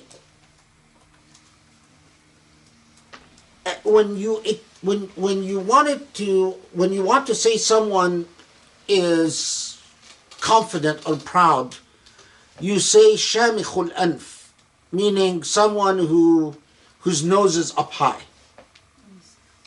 The nose is considered creatively it's a sign of pride. If you want to say, I forced someone to do something despite themselves, you say raghma anfihi. It's like I forced their nose. It doesn't mean that you actually forced their nose, it means you forced them. If you wanted to say someone who is been insulted, you say jadi'ul al-anf, that their nose has been broken. It's not that you're saying that you actually broke their nose, but you're saying that their pride has been broken. So,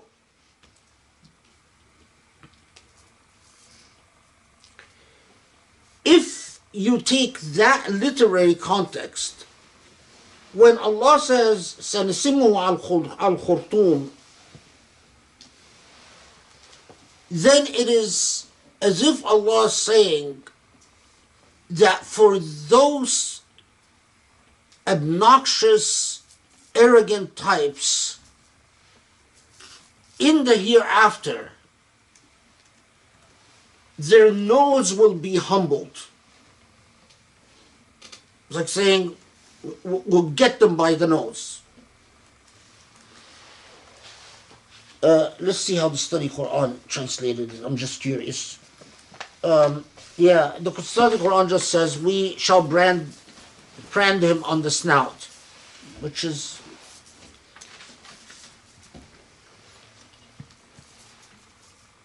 Okay. Then after that, Surah Al-Qalam moves to tell us a parable. And it's a very interesting parable, right? And a very simple parable at the same time. A parable about a people who had a garden, meaning crops, harvest, and they decided to become stingy with their crops and the results of that decision. We know from Quranic commentators that they often say that there was a man in Yemen, in a town outside of Sana'a, that owned a garden with good harvest, and that man was generous. And he was generous because he made it a point to invite people who are needy to his farm to pick up any fruit that had fallen off the trees to the ground. So that's one. Two, that he would take whatever his family needs and give and donate the excess to anyone who's needy. When the man there dies, he has three children, and the three children are married and they have children, and the children get together and they say, you know, our father was very generous, but now this farm that our father used to harvest has to support his children and his grandchildren. Our father could afford to be generous. We can't afford to be generous. So they put their heads together and they say, well, A, let's build a very strict fence around our property to keep out the poor people. B, let's end that practice of inviting the needy on the day of harvest to come pick up whatever has fallen to the ground. And C, let's end the expectation that we are going to donate a percentage of the harvest to the needy. So we're canceling all the policies of our father that were geared to share with the community. And they, in fact, build the fence and they create sacks for the harvest. This is, I learned this about farming dates, that if you want to make sure that a percentage of the dates on palm trees don't fall to the ground, and if they fall to the ground, of course, passerbys will pick them up, you create a sack around the dates. So when you harvest the dates, you harvest all of them.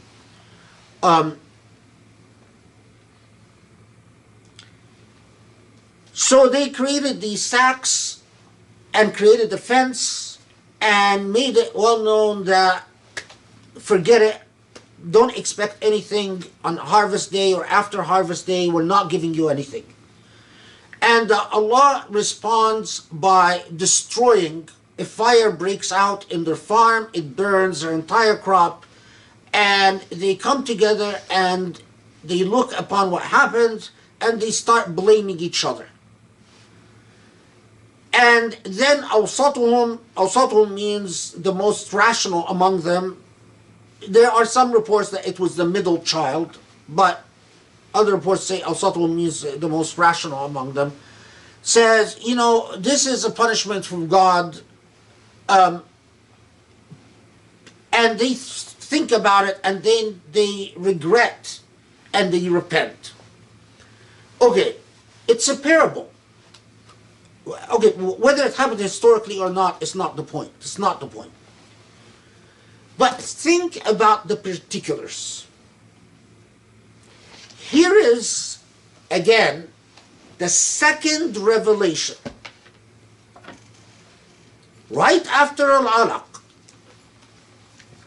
And Allah chooses, after telling us about the intellect, after telling us about writing, after telling us about good moral character, what does Allah choose to tell us? About the way that we use the intellect to make excuses to monopolize wealth for ourselves. Building a fence. How many of us would think twice about building a fence around our property to secure it from having to share it with anyone? How many of us would think twice about more efficient way of capitalizing on our crops? How many of us would think that we are not obligated to share a percentage? And it's not a farm. Think of your salary. How much of your salary do you think is yours? How much of your salary do you think you're entitled to? Do you look at your salary and say, well, if I really am serious towards myself, only 70% is enough for me, and the rest belongs to others? Do you really do that? How is that different from this? It's not. Now, again, what I'm underscoring here is that this is the Prophet introducing himself to Mecca. And what is he telling them? The intellect, the pen, good moral character, and share your wealth. No wonder that they got pissed off at him and said, what the hell do you think? Who the hell do you think you are? But remember, don't compromise.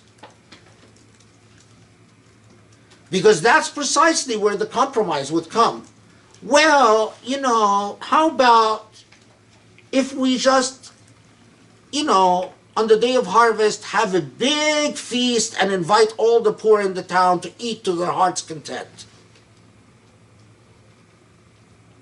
Well, what if we'll just give the zakah, 2.5% every year, whatever we don't use, we'll give that.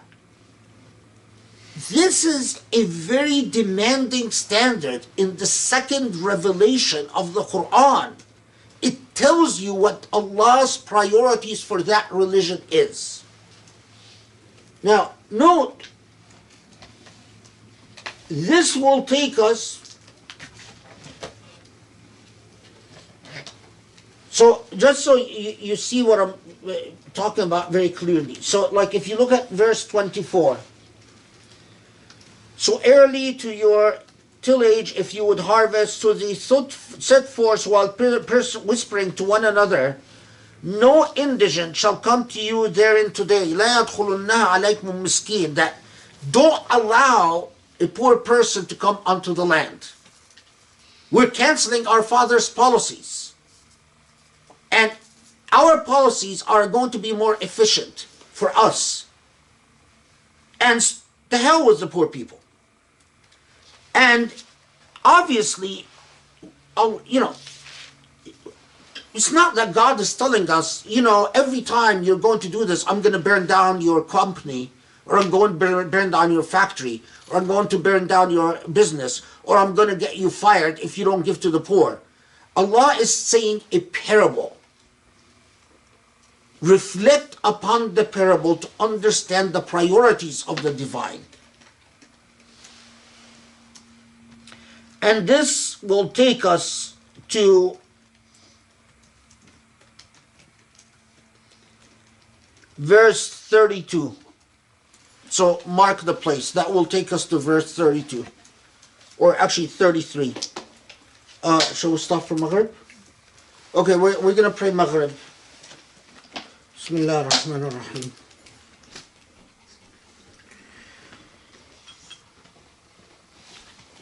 In the parable of the garden,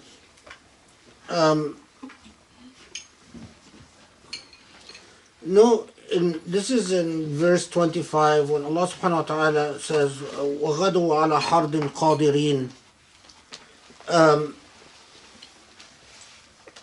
I mean, there's so many of these remarkable expressions in the Quran, but وَغَدُوا عَلَى حَرْدٍ قَادِرِينَ, when hard here could have several meanings, but in the context, if you say haradtu hardaka, means I qasadtu qasdaka, means that I am following your purpose, or I am following in your footsteps. If you say haradat al-ibl, means that the cattle is not as productive, or there's something that is obstructing your herd. Anyway, so فَغَدَوْا عَلَى حَرْدٍ قَادِرِينَ, in this context, it means that they had an intention, but the intention was to isolate their property from society. In other words, intention was not to share. But it's so wonderfully expressed in just a few words, غَدَوْا عَلَى حَرْدٍ قَادِرِينَ, that they were determined to limit the bounties of their property to themselves. You know, if you have property and you say, you know, I'm going to keep all trespassers off, and you start taking steps to preclude all trespassers, you would be وَغَدَوْا عَلَى حَرْدٍ قَادِرِينَ, that you are now you're taking these able, determined steps to exclude others. Okay. Now, note, right after you are told about the parable of the garden,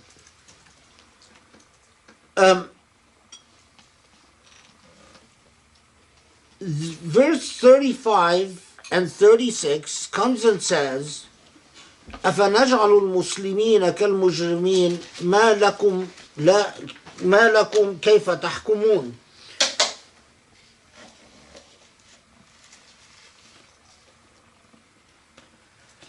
Are we going to, do you think that as far as Allah is concerned, Allah will treat those who submit, those who are designated as Muslim, like the offenders? Like al-mujrimeen could be offender, could be criminal, but it's someone who's in the wrong. And then the rhetorical question, how could you think so? And again, note that this rhetorical question comes right after it shared with us a parable about social stinginess, refusal to share, and monopolization of wealth.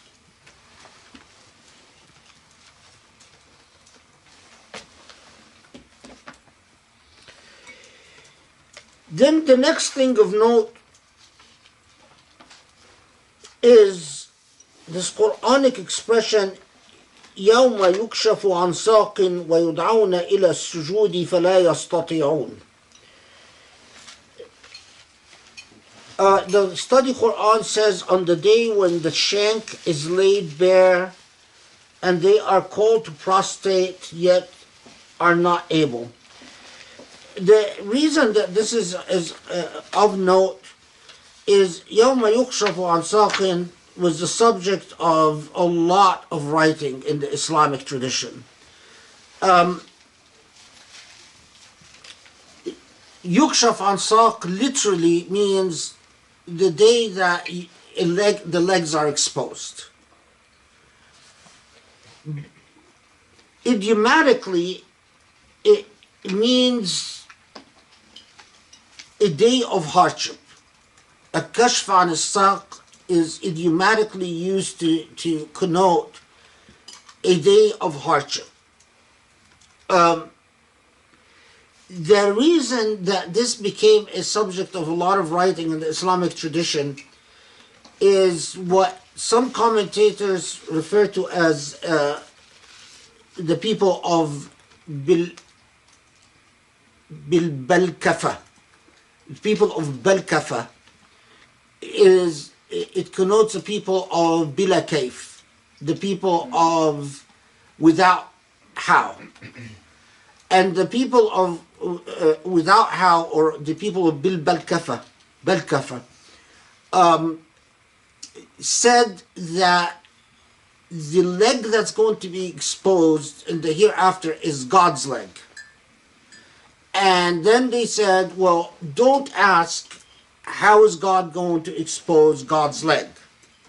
Bila kaif. Don't ask how. And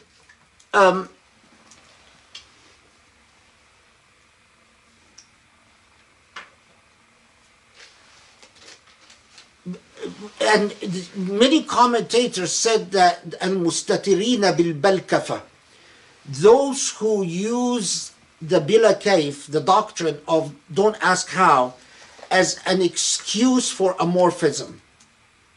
So they're amorphists, but they don't want to admit they're amorphists. So they just say, well, God is going to expose God's leg, and don't ask how. And so there's a lot of writing about whether yukshaf an saq refers to God, but to make this long debate get to the point, it doesn't. It's ridiculous to say that it's referring to God. Yukshaf an saq is the idiomatic expression that it is going to be a day of serious hardship. And on the day of serious hardship, those at some point in the hereafter, as those who are fortunate enough to gaze upon the beauty of the divine, their response will be sujood. While those who are not in God's favor will not be able to prostrate. Whether they want to or not, they are not going to be able to prostrate. And then note that then the Quranic expression وَكَانُوا يُدْعَوْنَ إِلَى السُّجُودِ وَهُمْ سَالِمُونَ, that they used to be they were asked to prostrate when they could do so, meaning in their earthly life, and they failed to prostrate. This this Quranic expression is often also referenced in the context of those who miss prayer. That on earth, you make a choice not to pray or to miss prayer, and so, but in the hereafter, making up these prayers is not going to be an easy matter. So even if you want to make up the prayers you missed, it's not going to be so easy. Okay. Then فَذَرْنِي وَمَنْ يُكَذِّبُ هَذَا الْحَدِيثَ سَنَسْتَدْرِجُهُم مِّنْ حَيْثُ لَا يَعْلَمُونَ. 44.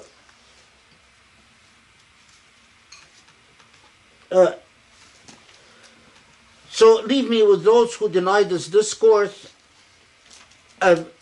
I give them an opportunity on this earth, umli lahum, that I give them ample chances, but ultimately there is a consequence to all of this.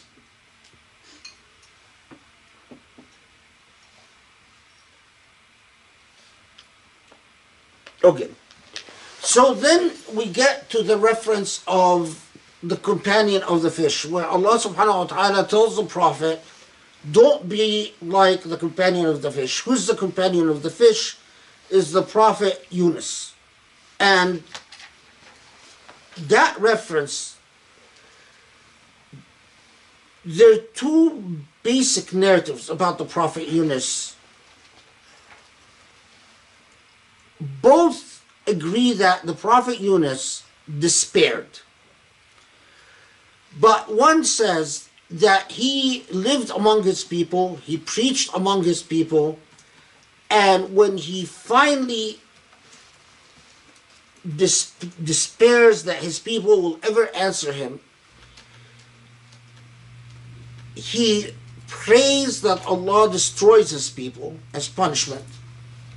And he receives indication that by sunrise, they will in fact be destroyed. And at that point, fed up and angry, he leaves his city or his town, and he heads to the Red Sea, where he's going to take a ship to cross into the African shore. And meanwhile,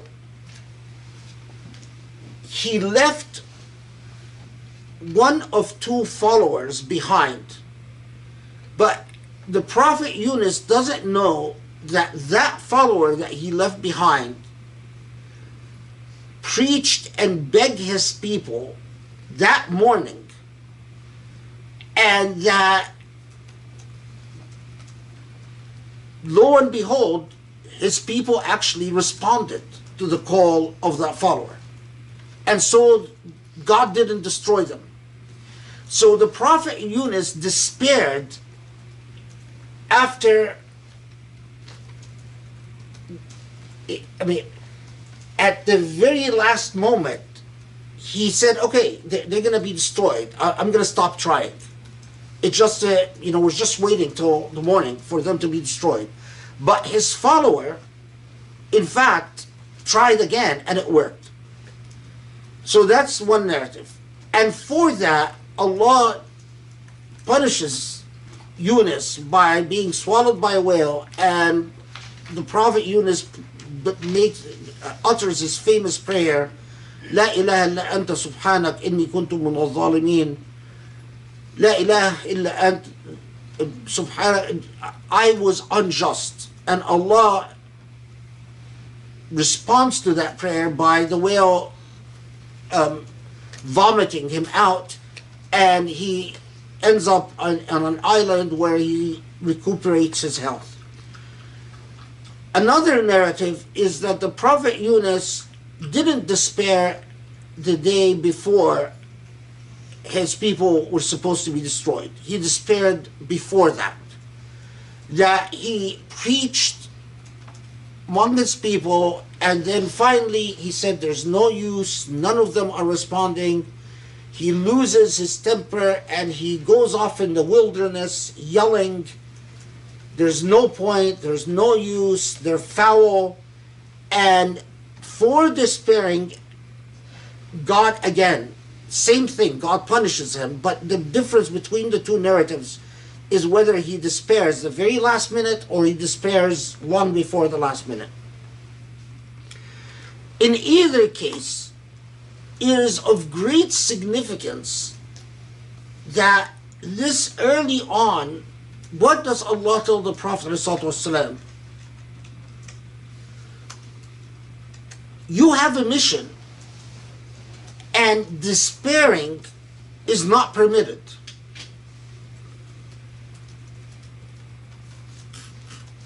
It is up to Allah to scheme. It is not up to you to scheme. That's not you what you're doing. What you're doing is preaching, not scheming. It is God that will hold people accountable in the hereafter. That's not what you're doing. You are inviting and teaching and preaching.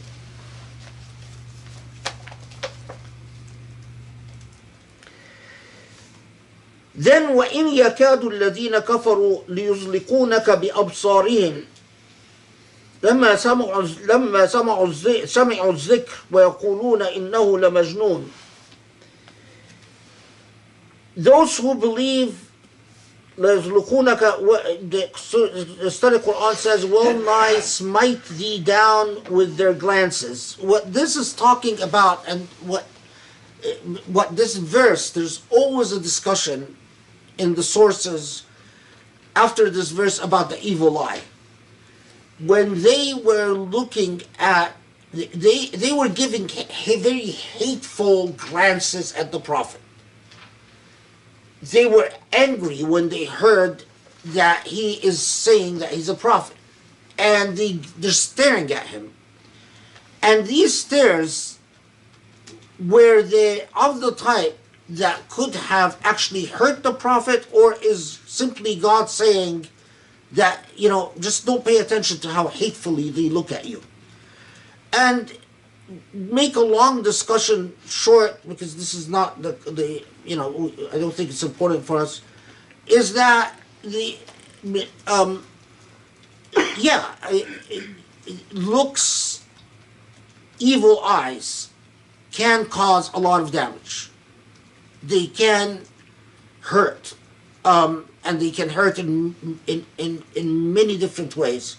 But I think when the Quran is talking here about يَزْلُقُونَكَ بِأَبْصَارِهِمْ, it's not talking about the type of evil eye that could cause damage. It's just talking that it's telling the Prophet, Allah knows that they're giving you very evil and bad looks, but you can't worry about that. Because it says, وَيَقُولُونَ إِنَّهُ لَمَجْنُونَ, and they're saying that you're insane. It's not that they're envying you. It's not that they are trying to send demons after you. They hate you and they think you're insane. But this is a remembrance to all humankind. And what is the importance of all humankind? Remember, I told you that, again, some Orientalists and some apologists, or some Orientalists and some Muslims who are, for all practical purposes, Orientalists themselves, said that the Prophet, at the beginning of his message, considered his message to be only for people of Mecca. And then later on, his ambitions grew, and he made his message universal. Just take note that the second surah in the Quran, very early on, it's a universal message. So the whole thesis, I mean, and again, I say that because when I see so many young people, every week I get messages from young people, oh, I'm having a crisis of faith. And then when they start they start listing all the things that are giving them a crisis of faith, immediately I can tell what they've been reading. And immediately I can tell that they've been reading Islamophobic sources on the net. And you know, it's like stepping in the ring to fight a professional boxer. If you're not a professional boxer, you can't step in the ring to fight a professional boxer. You're going to get pummeled. Islamophobes spend a lot of time studying the tradition to misrepresent it and to present it in the worst light possible. You as a Muslim, unless you are a learned person, don't expose yourself to things that you're not going to be able to answer. Because sending me a message with 20 questions, I don't have the time to respond. You know, I can't address these issues for you. Not in that format. I can tell you that everything you've raised is nonsense. All the things that you're saying you have a crisis of faith about, you're having crisis of faith because of your ignorance, not because of the truth of these questions. But all of these people tell me things like, please give me responses with references and citations, and I don't, who do they think? I can't. It's impossible. So, okay, so let's wrap it up for Surah Al-Qalam.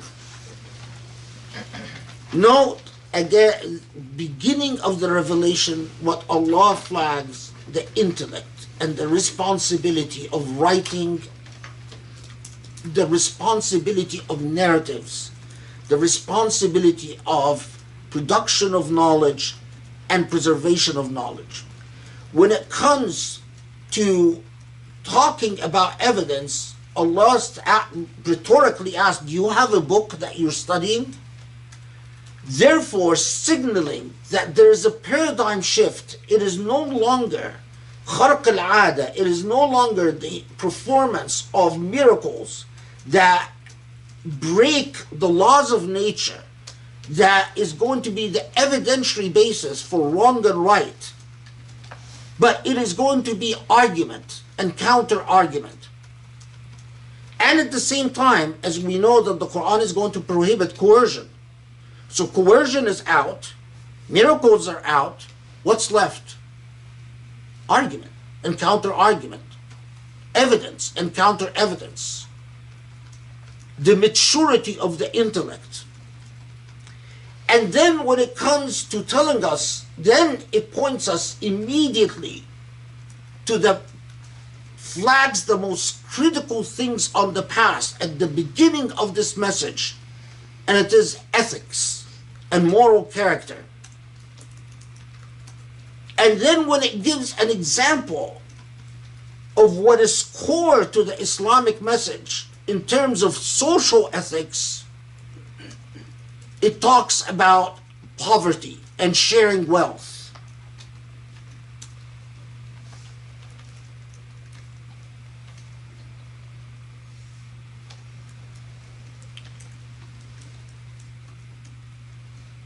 And then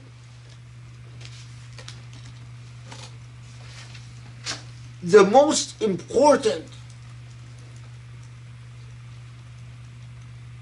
message it gives the Prophet ﷺ, that this path is a path that will require a great deal of perseverance, sacrifice, and patience. And therefore, there is no room for despair.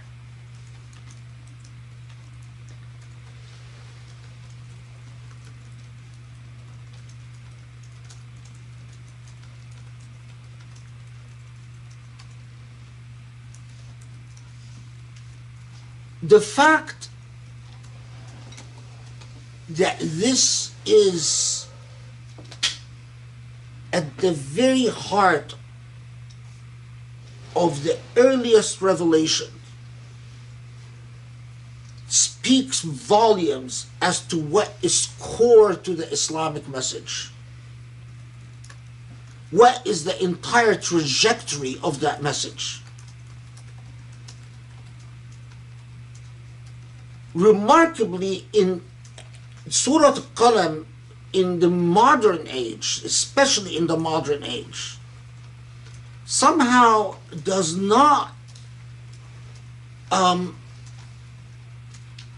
is not given the moral weight that it should be given.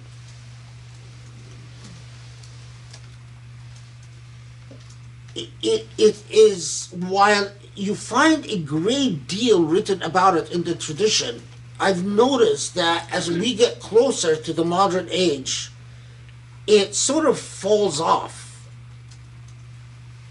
And I think part of it is that it confronts Muslims with a rather uncomfortable moral challenge.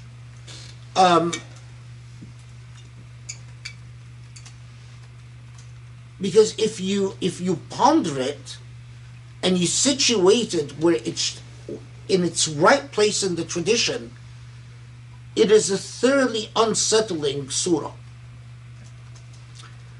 Okay, alhamdulillahi rabbil alameen. And that's Surah Al-Qalam.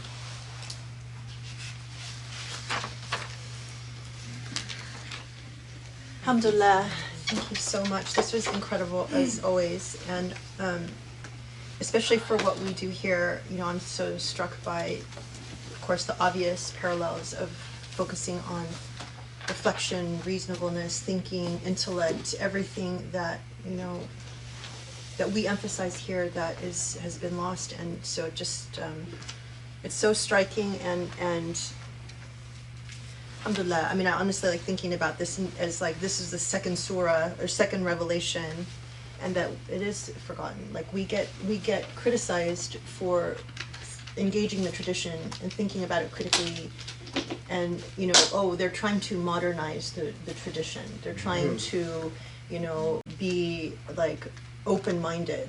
Who are these people? You know, it's just really funny. Change Islam. Yeah, we're trying to change Islam. God forbid. Okay, so anyway, if you guys want to send any questions through, please do. Does anyone have any questions here to get started? Okay, great. Come on, Jim. All right. Thank you so much, Professor.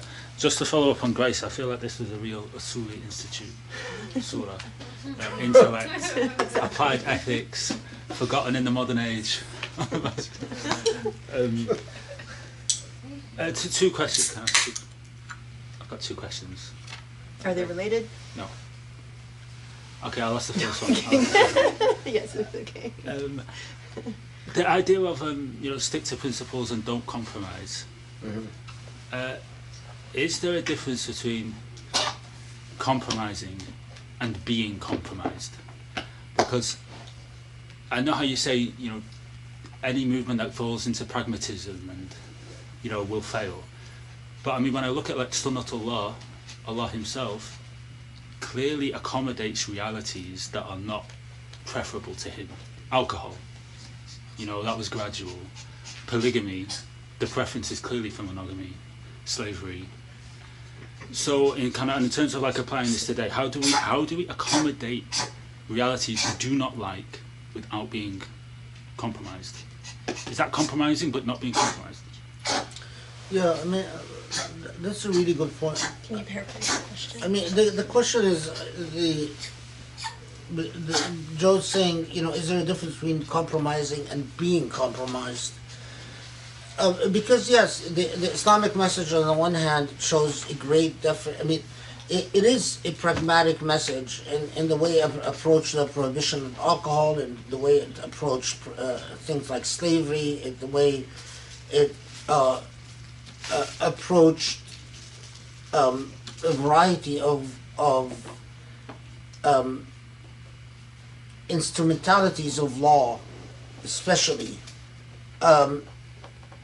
But at the same time, at what point does the message itself become compromised by attempting to accommodate reality? And I actually think that a lot of the answer is in what the early Surah themselves underscore as ethical foundations. So, and I don't think it's talking about laws, because I think the approach of Islam to legal issues, yes, it's gradualism. It is. It understands law as always serving a goal, and how you reach that goal is often incremental and is often gradual and it's often. But if you look at the ethical foundations, what I think it's underscoring are the very moral foundations that define the world of knowledge for a Muslim. So, the role of the intellect itself is a foundational issue. So if someone comes and says, well, let's not focus so much on education and learning, and let's focus on, the education is too expensive. And this is actually, we see this in real life. I mean, the Muslim countries spend horribly on education, but not if you recapture the Islamic message, because education is one of the basic core things that Allah underscores from the very beginning. Now, it's not an issue of what details come in, but the principle of education itself. Or if someone says, for instance, well, in order to achieve our objectives now, we can't afford to focus on studying good manners because we are in a revolutionary stage, and in a revolutionary stage we have to fight the enemy.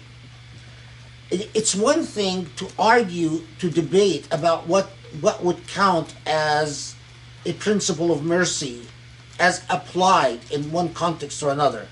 But it is another to try to get me to relinquish my search for the principle of mercy itself. Or to say we can't afford a serious... and actually I had this discussion with someone, I won't name him because he's not alive anymore, but where I remember I had written something about the meaning of, the changing meaning of compassion. And it was philosophical. And he read it and he said the Islamic movement can't afford such a intellectualized discourse right now. It's like, you're wasting our time with too much thought. And I thought to myself, we can't afford not to have that conversation right now. What compassion means from 1400 years ago to our today. And to analyze all the abstract theoretical issues that are raised when we think through what compassion means, and what is foundational and what's changing and what's contingent and what's not contingent, what would count as I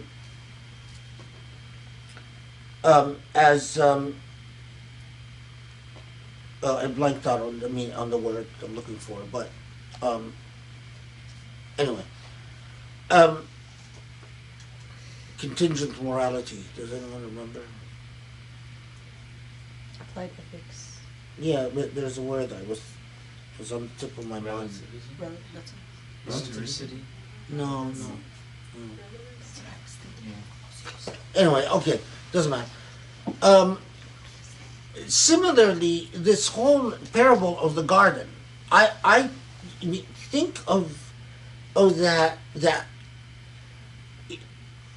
from people could think about this parable and say, well, wait, it was very reasonable for them they inherited the property, their 3 kids, they have children, and they wanted, to institute more thorough efficiency measures to make sure not so much crop is picked up by poor people, to make sure that, but it's a real moral challenge to think through the implications of God saying it's not about efficiency, and it's not about building a fence around your property, and it's not about excluding the poor people. Your attitude, that exclusionary attitude, is a non-starter. You don't compromise. If someone says, well, we're going to build an Islamic movement, but let's start the Islamic movement with defining very clearly what's mine and what's yours, and keeping the rich rich and the poor poor, it's a non-starter. It goes nowhere. So while there's no black and white answers, but it's an invitation to inquire into what is truly foundational in our morality and what's negotiable. And we can't do that by attaching ourselves to another system of thought. The Muslims who like to be socialists, or Muslims who like to be capitalist, and then, thinking derivatively from these traditions. I think we can think derivatively from the Quran itself. Mine kind of relates.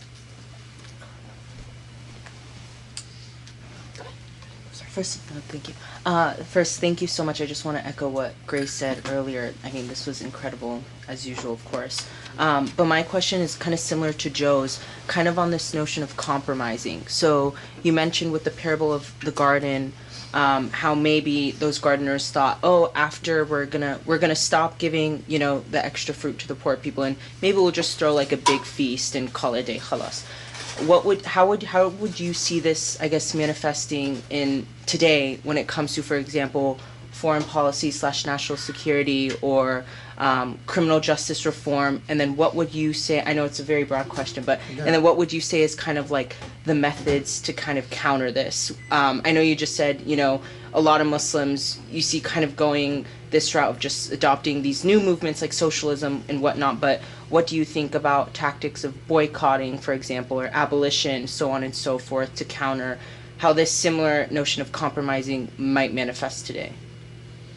Well, I mean, I think of that is Possible to paraphrase? impossible to paraphrase. Sorry. I mean, the question is broad, because it's asking, well, how about all these issues of, like,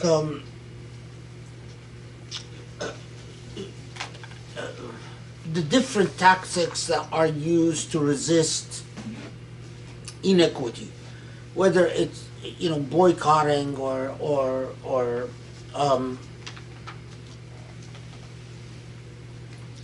other methods of resistance.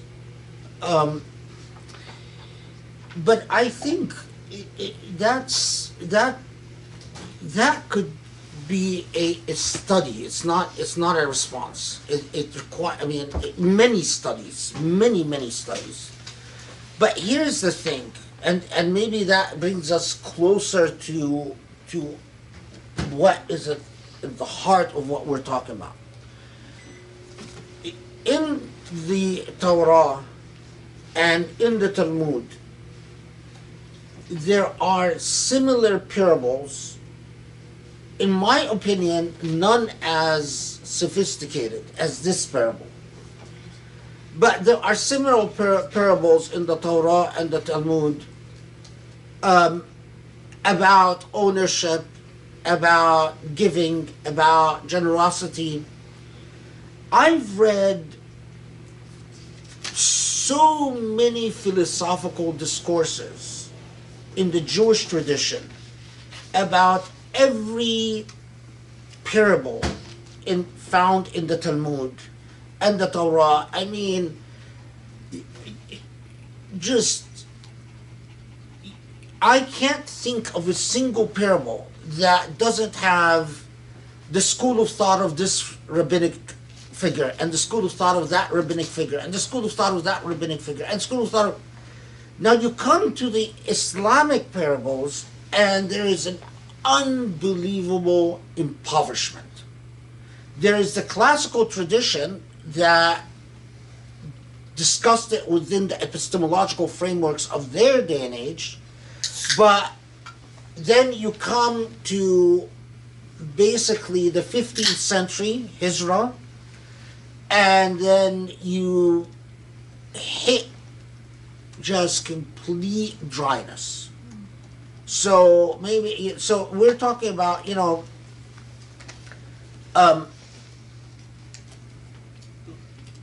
15th century, sorry, AD, I said Hijra, I meant to say AD. So, I mean, you are, as we get closer to the 16th century AD, it is clear, and this is the rise of European powers and the fall of the Islamic civilization and so on. There's just no longer any philosophical discourses about the ethics of these parables.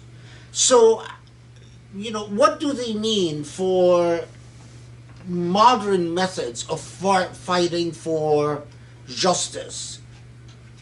I don't know, but what I do know is that it is a betrayal of Al-Qalam wa ma yasturun, when Allah just begins the surah by saying it's all about the pen and what you write, and then gives us a parable and we have no pen and no writing about it. We've betrayed everything. And again, sometimes I wonder about like how patient God is with us, because if I was God, I would be like fed up. I told you the pen and what you write, and then I give you a parable, and you don't use the pen, and you don't use writing, and you don't do anything with it. The hell with you. But so I would imagine God must be fed up with us, because I think the type of questions that you just asked must be asked, and they require a great deal of learning to even talk about them. You're not going to get some mullah figure who went to Azhar to try to learn Arabic for a few years, who've just memorized Riyadh al-Salihin and comes back wearing a jalabiyya and a turban on their head and thinking that the coolest thing is that they can, say a few hadiths, and they're obsessed with where women are standing in a line of prayer. These are not the people who are going to engage in these type of ethical discourses. You need the most advanced intellectually people. It's not the stupid people. There, in the same way there are short people and there are tall people, short people and tall people, there are also intelligent people and stupid people. It's a reality of life. And as long as the stupid people go to Islamic sciences, while the smart people go to medical school, there's no hope. Because the stupid people will do stupid things and say stupid things and write stupid things. They're stupid. They can't help themselves.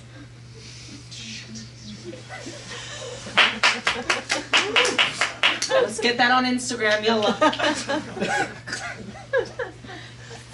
Oh, that's me. Amen, brother. Amen. Thank you. Sharif, did you have a question?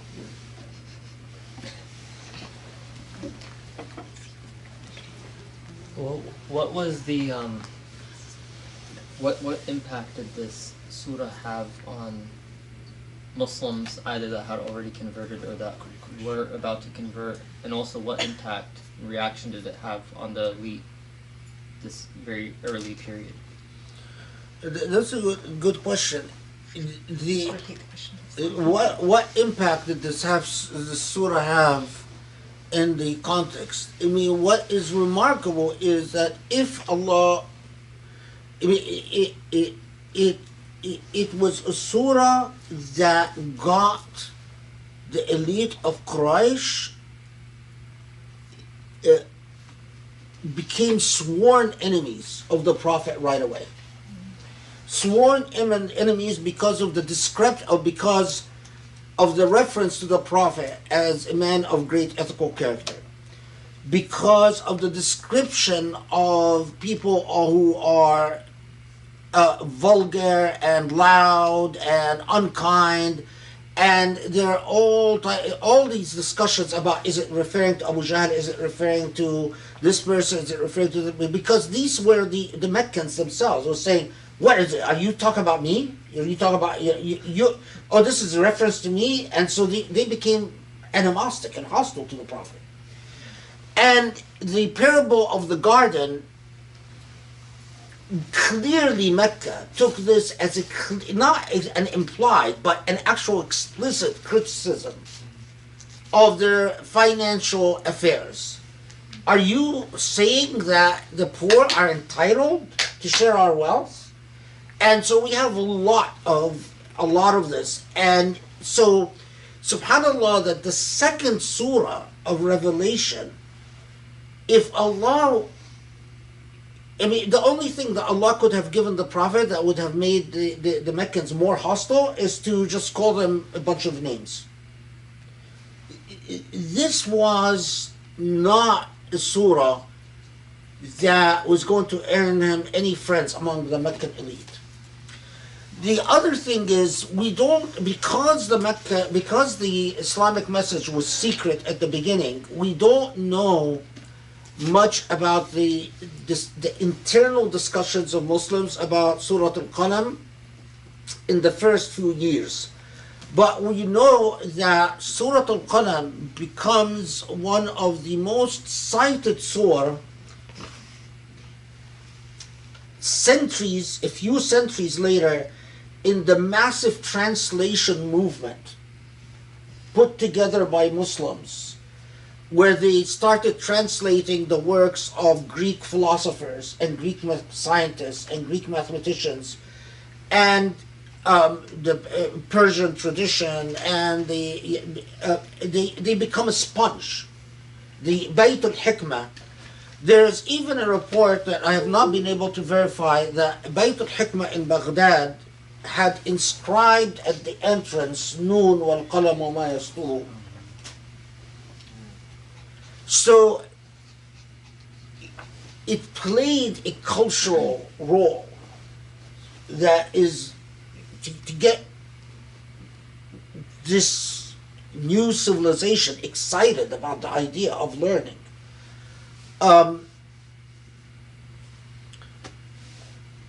Yeah. You have a question?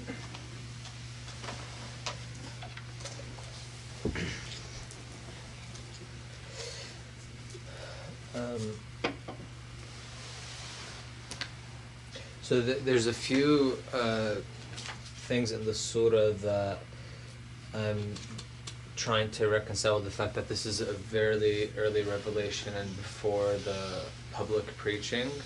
So the idea of being Majnoon and Asatir al-Awwalin, like these accusations being hurled. Is it because the Quraysh were aware of the Prophet preaching privately and still opposing him, but it didn't ramp up to the level of persecution yet because they weren't really threatened by him? Or is it predicting a future assault at the Prophet? The answer is very clear. The Quraysh was aware from the very beginning, from the time that the Prophet ﷺ went and told his uncle about the message, and went because we know that Abu Lahab demands that his daughter they leave the Prophet right away. They were very aware of his preaching, but what they were not aware of Muslims meeting in Dar al-Arqam. So Muslims kept their numbers, and the ones who were public were the Muslims who were able to be public. So we don't have any evidence, for instance, that Abu Bakr was ever secretly a Muslim. He was very publicly Muslim from the very beginning. And so was Ali ibn Abi Talib. We don't have any evidence that he was secretly a Muslim. Even Aisha was very openly a Muslim from the very beginning. But it was the weak Muslims who were secretly a Muslim. Can I ask another question, or? Okay, Joe. Okay, yeah. yes, go ahead. Oh, Joe had another one? Okay, yeah, go for it. Yeah, I just, if you, like, the parable of, okay, don't hoard the wealth and share and don't be stingy. And then, so in other words, the Quran is setting up an expectation of financial sacrifice. And then verse 46 is saying, أَبْتَسْأَلُهُمْ أَجْرًا.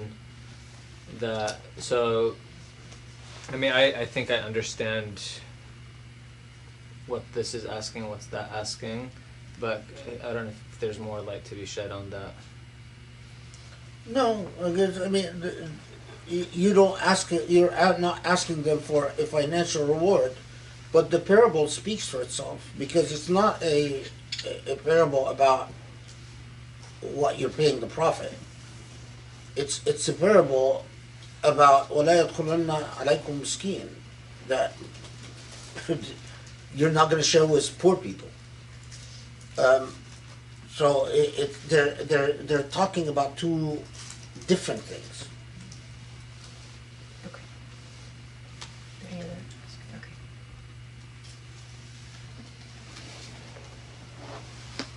Poor people on board. We had a lot of really good questions.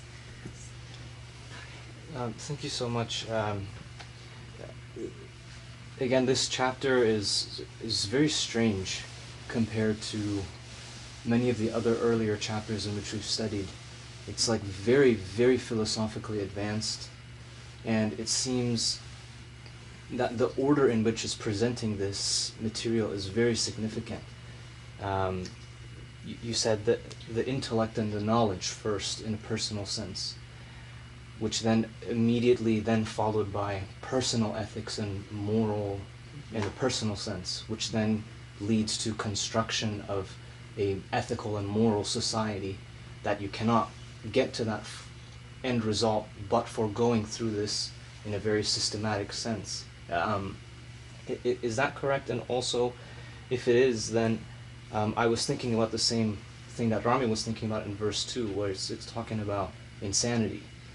And I'm wondering whether the link is there, that if one rejects this message of perfecting the intellect first and perfecting the personal morality second, and then looking towards perfecting the society ethics, that you will have insane people with insane ways of living in an insane system that cannot be fixed but for going back to this particular formula.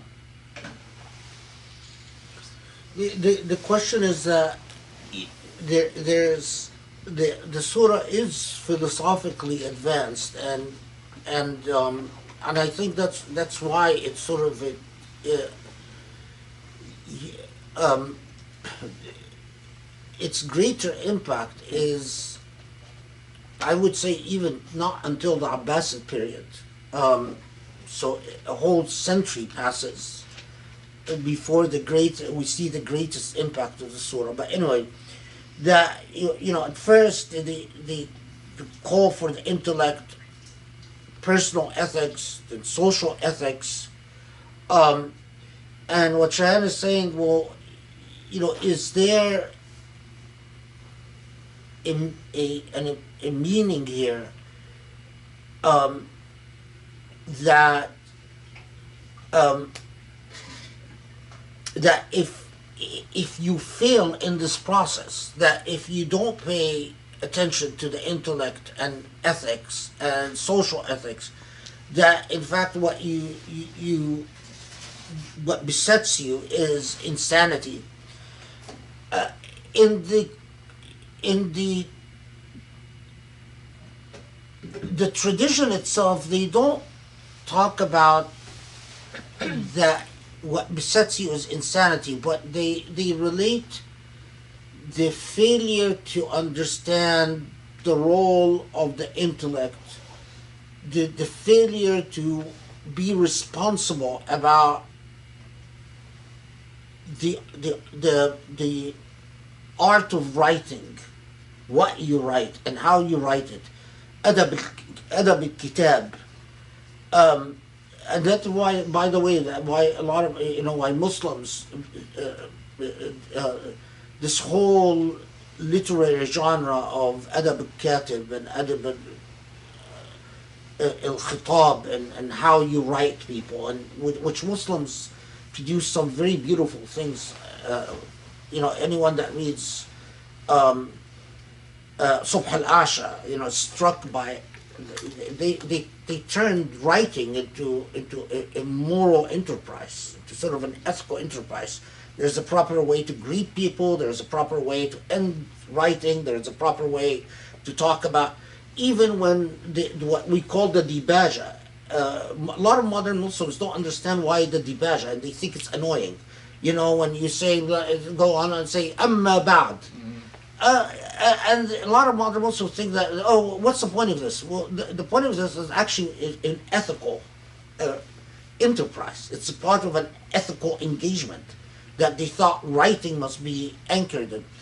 But anyway, what in the tradition, what they did relate it to is ayyukum al-maftun. Which of you is deluded? Because they do talk about the delusions of those who. It's very interesting. There is some rasail where scholars are writing, criticizing there were certain poets in the Islamic tradition that were known as the poets of promiscuity.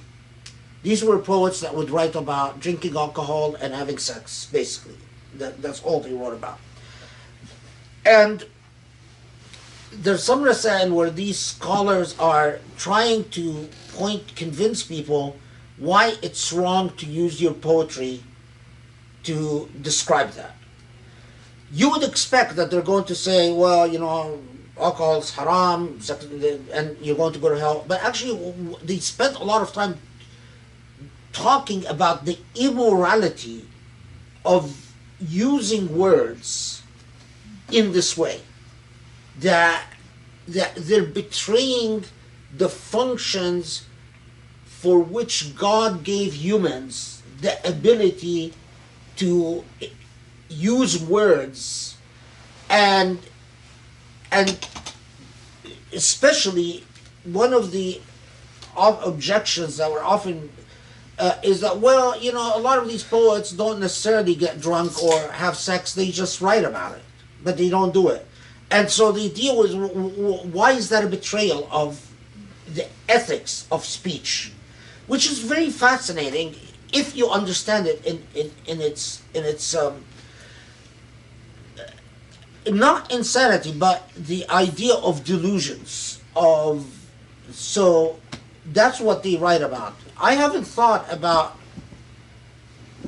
the narrative in the surah about Junoon in connection to a failure to observe the value or the responsibility of all the things that the surah flags. I haven't thought about the connection between that and Junoon. It's an interesting idea. I'm not sure. Okay. Does anyone else have any questions here? I'm gonna jump into the interactive group. Okay, Assalamu alaikum, Professor, and Jazakallah khair for another insightful session. So far as your points on contextualizing ethics and moral character for our own epistemological consciousness, how do we discern and distinguish where to draw the line between moral relativism, people cherry-picking, so to speak, and shifting morality in to fit whims and desires, versus truly staying within the boundaries of Islam and what Allah would desire our ethics and values to be, insofar as sin, etc.? You know, I'll give you a very practical response because any broad response I give you, like an abstract broad response, is wrong. It's going to be wrong because, oh, thank you. Any broad abstract response it is because it's oversimplification. It's a reductionism that, by definition, is misleading. What all of this is designed to do is two things. Is at the personal level, you personally, to be sensitized to that Islam is about ethics, A, and B, to be sensitized that pragmatism must be seen with a healthy dosage of skepticism. It's not, I'm not telling you don't be a pragmatist, but have a healthy dosage of skepticism as to anything that would make you compromise an ethical principle. So scrutinize the compromise. After you scrutinize it, you might be convinced that it's warranted, it's reasonable, it's necessary. But you owe an obligation of scrutiny. That's one. Two, all that means, everything that we talk about, is that for Muslims to recuperate their health, they need to have healthy discourses upon these issues. Healthy discourses meaning what? Meaning that instead of the silliness and the largely unintelligent and dumb discourses that you hear in Muslim spaces, because dumb people generate dumb discourses. Someone who's dumb is not going to say something that's smart. Just not going to happen. It's like if you don't know a language, you can't speak it. If I don't know French, you're not gonna hear French from me. It's the same thing. I don't know why we expect dumb people to suddenly be smart. It's not gonna happen. You want something, smart discourses, you've gotta put smart people upon it. How do you do that? By investing in your intelligence assets. There are societies that have a Bach and a Mozart or, as I was reminded recently, yo-yo ma. And these societies invest in their Bach and Mozart and in their yo-yo ma, and so they shine into existence. And then you have societies that have a Bach, a Mozart, and a yo-yo ma, and they bury them. They kill them off. That's the difference. That's the entire difference. What is, as Muslims, you look in your Islamic center, you look in your mosque, you look in your town, you look in your neighborhood, you look into school that your kids go to, you look into a country and ask yourself, what type of society are you contributing to? If there is a Bach, if there is a Mozart, if there is a yo-yo ma, is that person going to excel or is that person going to die? Because I assure you, Allah doesn't give Europe the only Bachs and Mozarts and yo-yo mas, or in the US. No, Allah distributes that very fairly. But the difference is Muslims kill talent off. They destroy it. The talent goes nowhere. And the untalented are the ones that are pushed to the surface. They're the ones that become the heads of our everything. Everyone that tells me what is the solution, I have nothing. That is it. That's the entire thing. How? Because do you know how many Muslims, they express frustration if they have any hint of creativity or originality about Muslim spaces, that it kills it off? And in order for us to, in fact, nurture creativity and originality, we must be comfortable with the possibility, not the possibility, but the probability of error. People need to be wrong 50% of the time to be right 50% of the time. If we insist from the very beginning, say the right thing, 90% of the time, it's a no-go. Alhamdulillah. Thank you. Okay. I have a good last question. Dear Professor, thank you. Given that today is our 30th Project Illumine class, it seems appropriate to talk about your living legacy. First, how do you envision listeners at home processing these halakas? For example, do you see us taking notes, sitting back, and absorbing the materials, or something else? Do you envision listeners experiencing just personal or interfamilial transformation, or do you imagine us doing something more with these materials? Same question for the research fellows. And do you envision the research fellows later teaching your halakas? Wow, that's a brilliant question. Guess who? Again. Rafida? Uh-huh. Yeah. She always asks the most brilliant questions. Is she there? Yeah.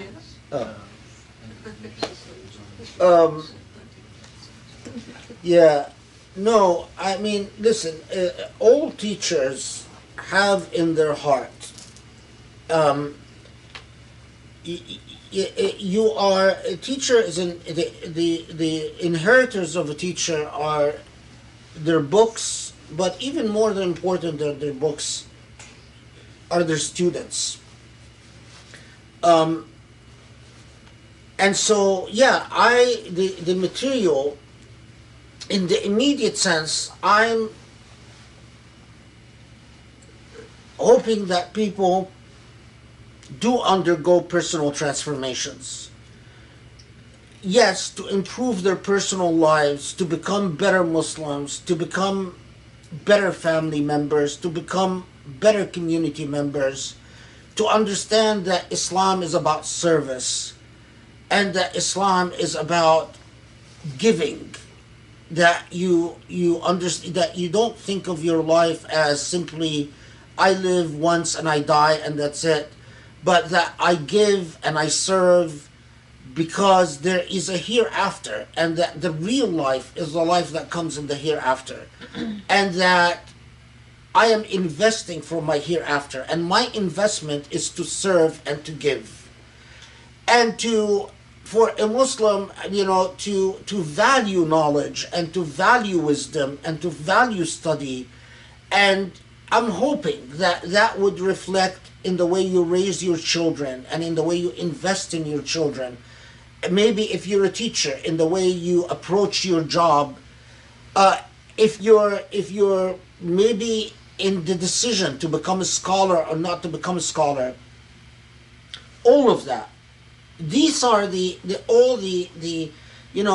whenever you give a lecture, whenever you give a talk, you're hoping for all these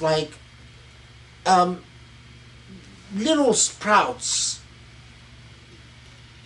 But the big thing that you're hoping for is that someday there will be people who will not shoot from the hip, who will take the corpus. It took you a lifetime to study.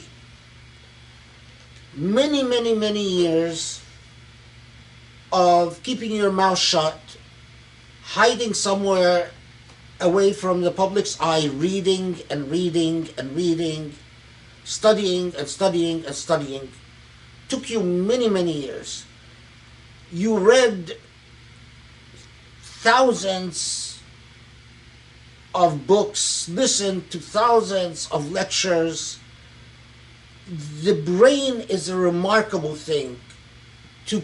For an ummah to produce one good scholar, it takes such a huge investment. People don't realize that a genuine scholar is a huge communal investment, even unintentional investment. Usually, the way we Muslims have the investment is that that scholar borrows from credit cards to buy books. So the investment is made by credit cards, banks, non-Muslim banks. The investment is made by secular institutions, non-Muslim institutions that give that scholar scholarships, fellowships, that, every time the law school gives me a book fund that I spend on books, that's a law school investment. All of that goes into making a scholar. So can you imagine all of that effort that went into producing the thought that is offered? So what you're hoping for is that in turn there will be students that will not shoot from the hip, but that will take that thought as seriously as when it was produced.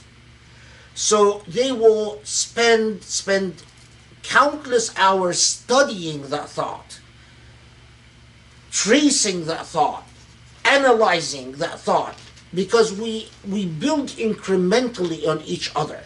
Part of our problem as Muslims is that we always keep reinventing the wheel. Malik bin Nabi will do what Malik bin Nabi does, and then Khalid Abul Fadl will come and do what Khalid Abul Fadl does, and there will be no connection between what Malik bin Nabi built and what Khalid Abul Fadl built, and that's tragic. Nothing in my thought is not deeply indebted to everything that people have offered before me. And yes, you pray that those who have not been given the intellect will be given the financial resources. And those who cannot make the intellectual investment, will make the financial investment to support those who can make the intellectual investment. Everyone should know what they're good about or good for. It doesn't make sense for someone who's good at making money to decide, I'm going to wear the hat of a scholar and pretend to be a scholar just because I have money. And it doesn't make sense for someone who's good about scholarship to try to, trade stocks and make money in the stock market when it's going to end up disastrously and they're going to end up in the poorhouse.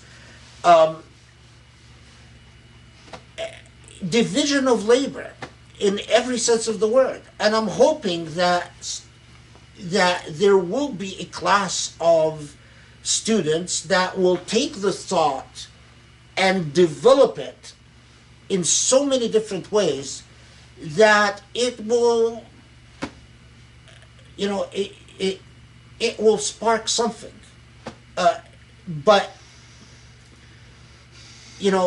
I believe that in the same way that Allah creates an intellect that is drawn to the thought of Sheikh Muhammad al-Ghazali, another intellect that's drawn to the thought of Malik bin Nabi, another intellect that's drawn to the thought of Saeed Gaudat, another intellect that, and that's the way it should be. In the same way that each musical composer is drawn to a school within classical music and is indebted to. There are great musicians who think Mozart is boring, but they love Wagner. And there are musicians who think Wagner is stupid. That's the nature of how things and talent work. There's nothing wrong with that.